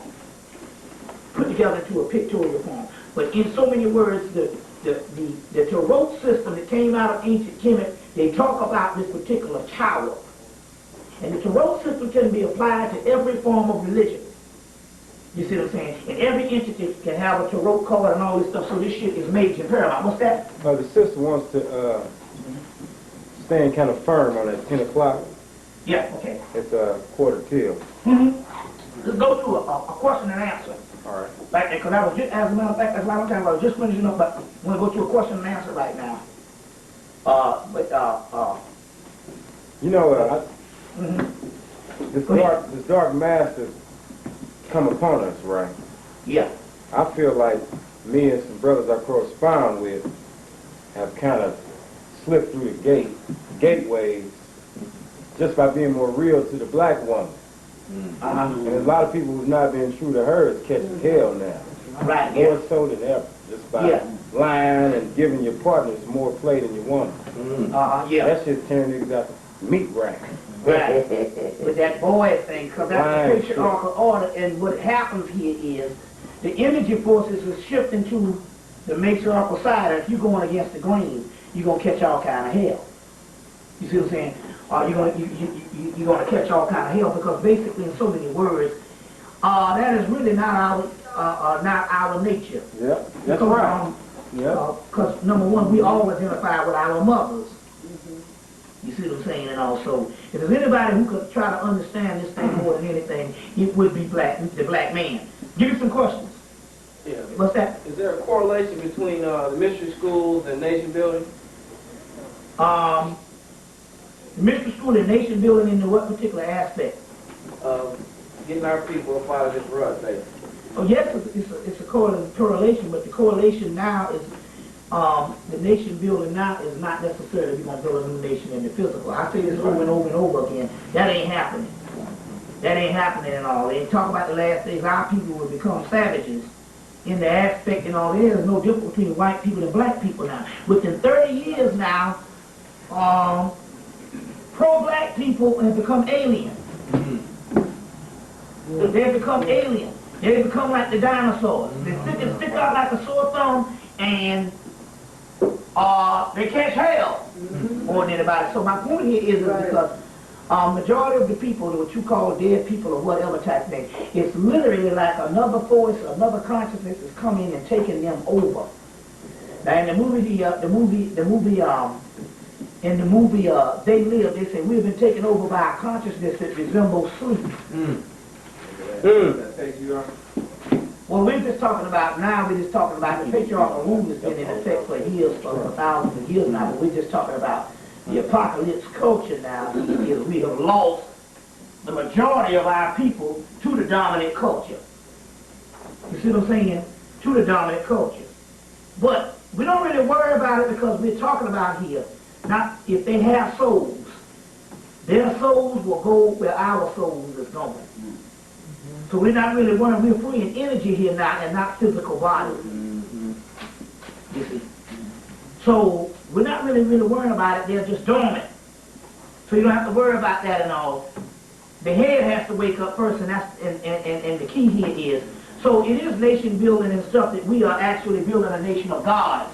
That's what the Omagumu thing is, and those millions of souls that he has is nothing but the souls of our people. It's just that our people on this physical realm is trapped so tight and bound so tight into the bullshit and all until basically we are a minute race of people in the aspect of we like the dinosaurs, the last dying breed. That means that somebody has come in and has cloned a lot of our people, not like one and two. We're talking about the mass of the people in this country right now are clones. And that's the reason why they can lock the bitch down. And that's the reason why they can call for blood when the people been dead in the accident but have mass blood drive. They're going to lock down even more people and clone more people. And all the people waving the goddamn flags and shit. And send all that blood in. Yeah, right. Okay, you and then you. What's that? I remember that when you was at Special Coach Store, you said that death is an entity of its own. Yeah. Is that coincide with the Shakti power that is the feminine energy that's coming back to help us come to our higher yes, that black hole is considered that. Now, what we call death is life. In the Upanishads, they say that in the beginning there was death. So, what they're talking about here is not death in the aspect of what we see as far as the absence of the physical body. Death is actually life. Yes, sir. Some of it says in the beginning there was sleep. And in the Quran they say when a person sleeps, a person is dead. So, dream, there's a book called On Dreams and Death. So what we're talking about here is there's no such thing as death. That is the other side. You know, you see what I'm saying? That is the other side. And death or darkness or sleep is just the side that the matrix don't pick up. You know, you see what I'm saying? So it does coincide. But that's all that coincides. But Osiris, which is supposed to have a kingdom that's coming called the Seker Kingdom. But Osiris is the kingdom of the dead. So why is the kingdom of the dead coming back? Because the kingdom of the dead is actually the kingdom of life. Coming forth by day. But Osiris, who comes forth by day, is Horus, his son. So the kingdom of the dead is in actuality the kingdom of life. Because this is death, because this is a matrix, an illusion. What's that? Oh, you say you got a nephew that told you you're a spirit. He said, he said, you dead. He's one of them 6th sense children. So in actuality, basically, he saw me illuminating. And in the matrix, it appears as death. What's that, brother? You said the sons of light were the ones that their teeth, right? Yeah. Okay, so the sons of darkness was the ones that help you out with the repair. Okay, so how do you get the sons of darkness to help you out with everyday things when those things hit you? Well, we've identified the sons of darkness, or we've identified that particular matriarchal side. They call it darkness. They just call it the lunar side. You see, we've identified it because all these other deities, they used to be of systems that used to work years ago, but after those people stopped worshiping those deities have to go into other systems to survive. Now it's going down to the West African systems, which are the only ones that survive into the new millennium. And in this case, when you break it down to the least common denominator, it's these one called Zarabanda in there. Okay. You see what I'm saying? Zarabanda, I'll give you the names, and you can write them down. You just call on those 11 deities. That's why it's 11 powers and stuff. But you know, Zaravander and all. You know, if you want to write that down, these are the ones to call on. And all, yeah. You know, and all that. You know, you write those down and all. So those are some of the ones to call on. So, and they represent that other side. They represent the gods of the black hole.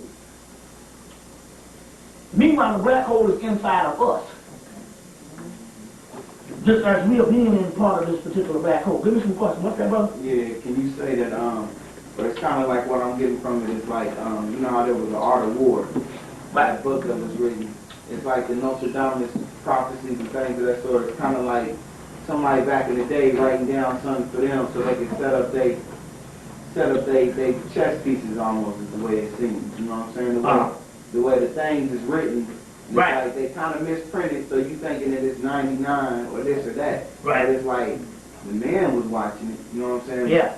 The people that did whatever with the towers was watching it. It's like, is that like they blueprint? It's like, yeah, a lot of this is blueprint for them. You see what I'm saying? It is the art of war, but do remember now, the art of war, he chooses the father of guerrilla warfare. That's the same guerrilla warfare they call terrorism. You see what I'm saying? You see, that's just a new name on the ultimate fighting system. But America got the same guerrilla warfare. They call it the Navy SEALs. Or they call it used to be the Green Beret. They call it the Navy SEALs, and they got other names for it now, but here it is. They can applaud them, they ain't nothing but motherfucking terrorists. Because terrorism is nothing but guerrilla warfare. But they will have the Navy SEALs, and they will say that these are noble, but anybody else got a Navy SEAL, you see what I'm saying? It's terrorists. Well, it's not a terrorist, this is one man doing this. No, you showed them a whole 25 people on these fucking airplanes. So that's an elite fighting force. You can't even call that a damn terrorist. You can call that a goddamn army. That's right. See what I'm saying? So it's amazing how they can have a Navy SEALs that go up in these places and take places. Right. Which is guerrilla warfare, their own version of it. Right. Which they call it terrorism, but anybody else, they put the terrorist shit on it. Just a matter of goddamn how they do this thing as far as defining shit. Right. You see, what's that?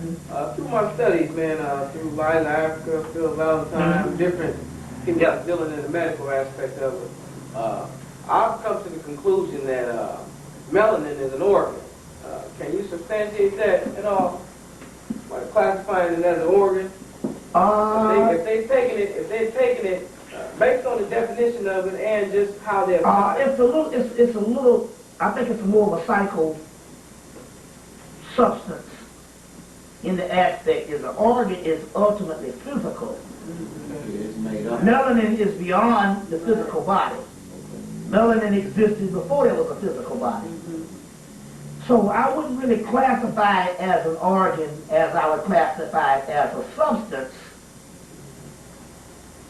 And an etheric substance that's even beyond just substances itself. Because in the alchemical aspect of it, we're talking about stones, alloys, minerals, and stuff like that also.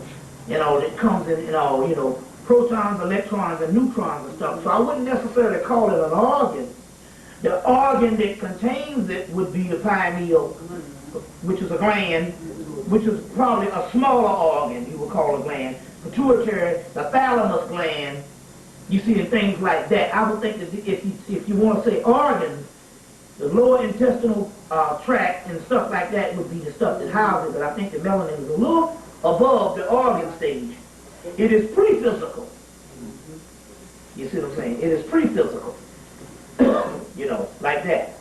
So, what's that? Then you go, what's that? Okay, I got a question about, I've read some stuff and heard some stuff about that there's like an electromagnetic wave that's going to come down. It's like a wave of consciousness. It's going to take some people on another density.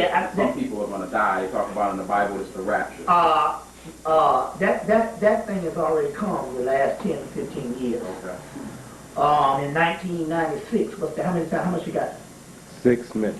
In 1996, they talked about when they did a whole lot of study, they talk about how the Kundalini energy, which is the consciousness at the base of the spine, the vibration and all that is registered through us through the Kundalini and the chakra system.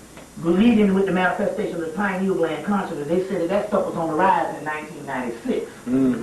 Excuse me, 1986. It started on the rise around the same time they started introducing crack. We didn't know what crack was until Lenny Bias. And remember, crack has melanin in it. And stuff like that and all. So I think that particular part had already happened and stuff. Even what's the name talks about this avatar for the consciousness for the take of humanity called John Pineal. Edgar Casey. And they talked about the third eyes that were open in Vera Stanley's book, the opening of the third eye, the Rosicrucian Cosmos Conception. These things have already happened. You see what I'm saying? And we was caught up in that particular thing, but they reduced the consciousness by going to work on the planet through cloning, implants, you understand what I'm saying? And mass confusion and locking up 14 million black people. So there was a war that said that it would come against Israel or come against Egypt. Or come against Africa in so many words. We talk about this thing. And the tribes of Israel is the tribes of Africa. And this the war that will come against black people that they talk about now. That consciousness has already happened. We are on the latter end of that particular part here. It's not the rapture. This is total destruction now. You see what I'm saying? You know, but that rapture would be, if you want to say the rapture, it would be this consciousness. But that consciousness led from the reestablishment of Africa, this time of the Egypt, Hemmitt, Africa, and all the ancient knowledge and stuff on into the metaphysical thing. And there was a whole influx of intelligence that did it. It was always supposed to be a minute group. It's never. There's always a remnant. There's a couple thousand in the United States, and it's never the masses. So the conscious people right now are the remnant. They are the remnant. The masses is always going to be the victims.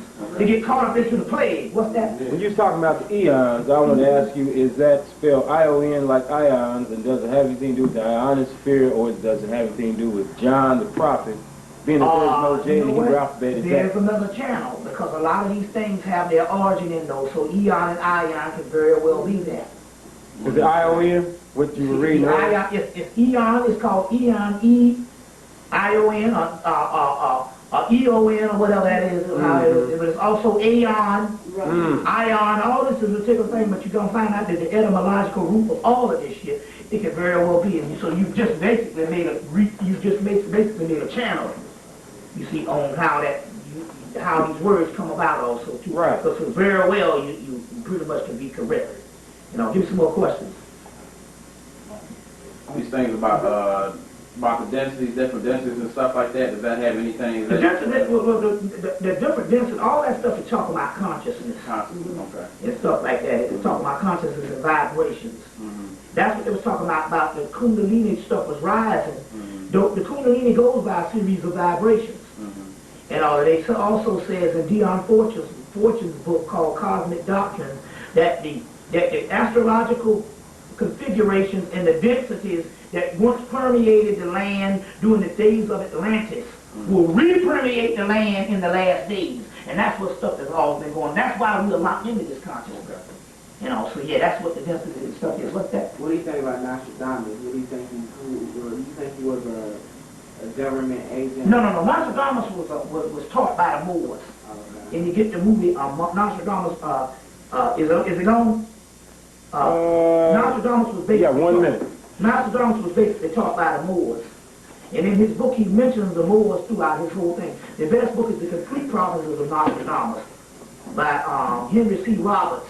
But he was taught by the Moors in that particular time in France and different things like that. He was heavily influenced by Moorish and a Kaza order, which was a Gnostic order coming out of ancient Kemet and stuff like that. And basically, he was taught how to tone into his powers using, he was already psychic, but using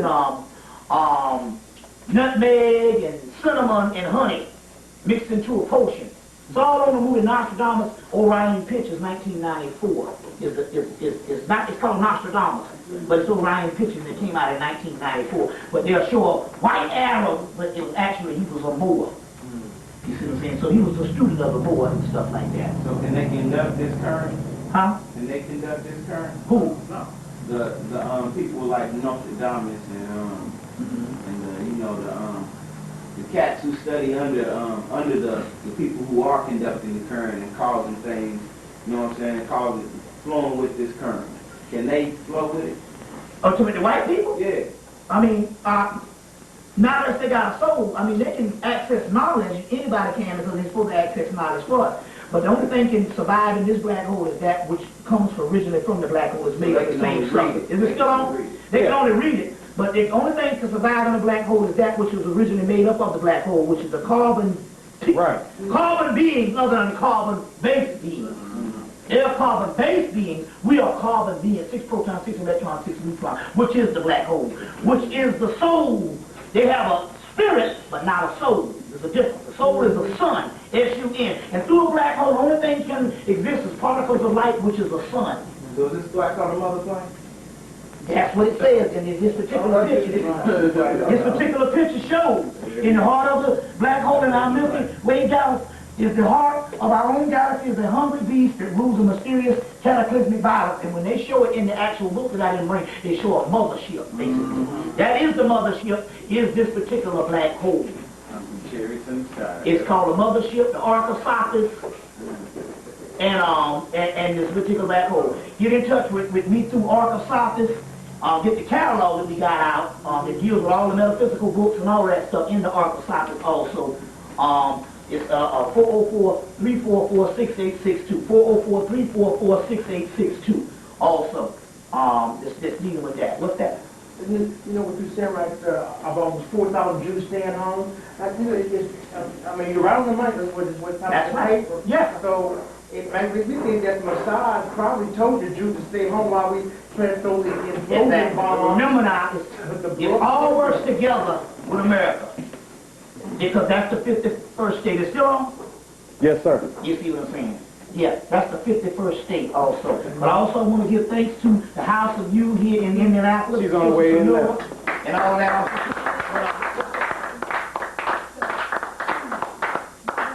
You were mentioning about how they're doing all these rituals and things. Is there anything that we should be doing, because like you said, people are being sacrificed? And it don't really matter now. It's at the end and stuff like that. Basically, is to be aware and do what you got to do, what comes up to do what you got to do.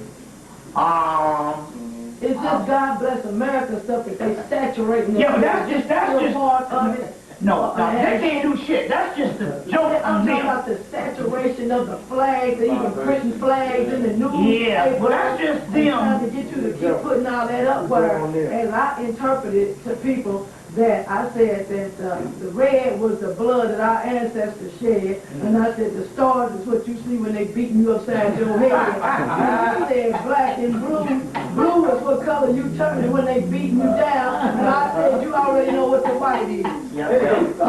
That's definitely it. So, but right now it's more of a joke for them because they're actually laughing. Come on up here. I put my red flag and my green flag up, but let me put how much time you got? my line of blue flag. Over the time, it's just letting me know that, you know. So this is Sister Sanura. I want to thank you. You know, like I said, it's your year celebration of the House of You and the reestablishment of the new headquarters here. All right.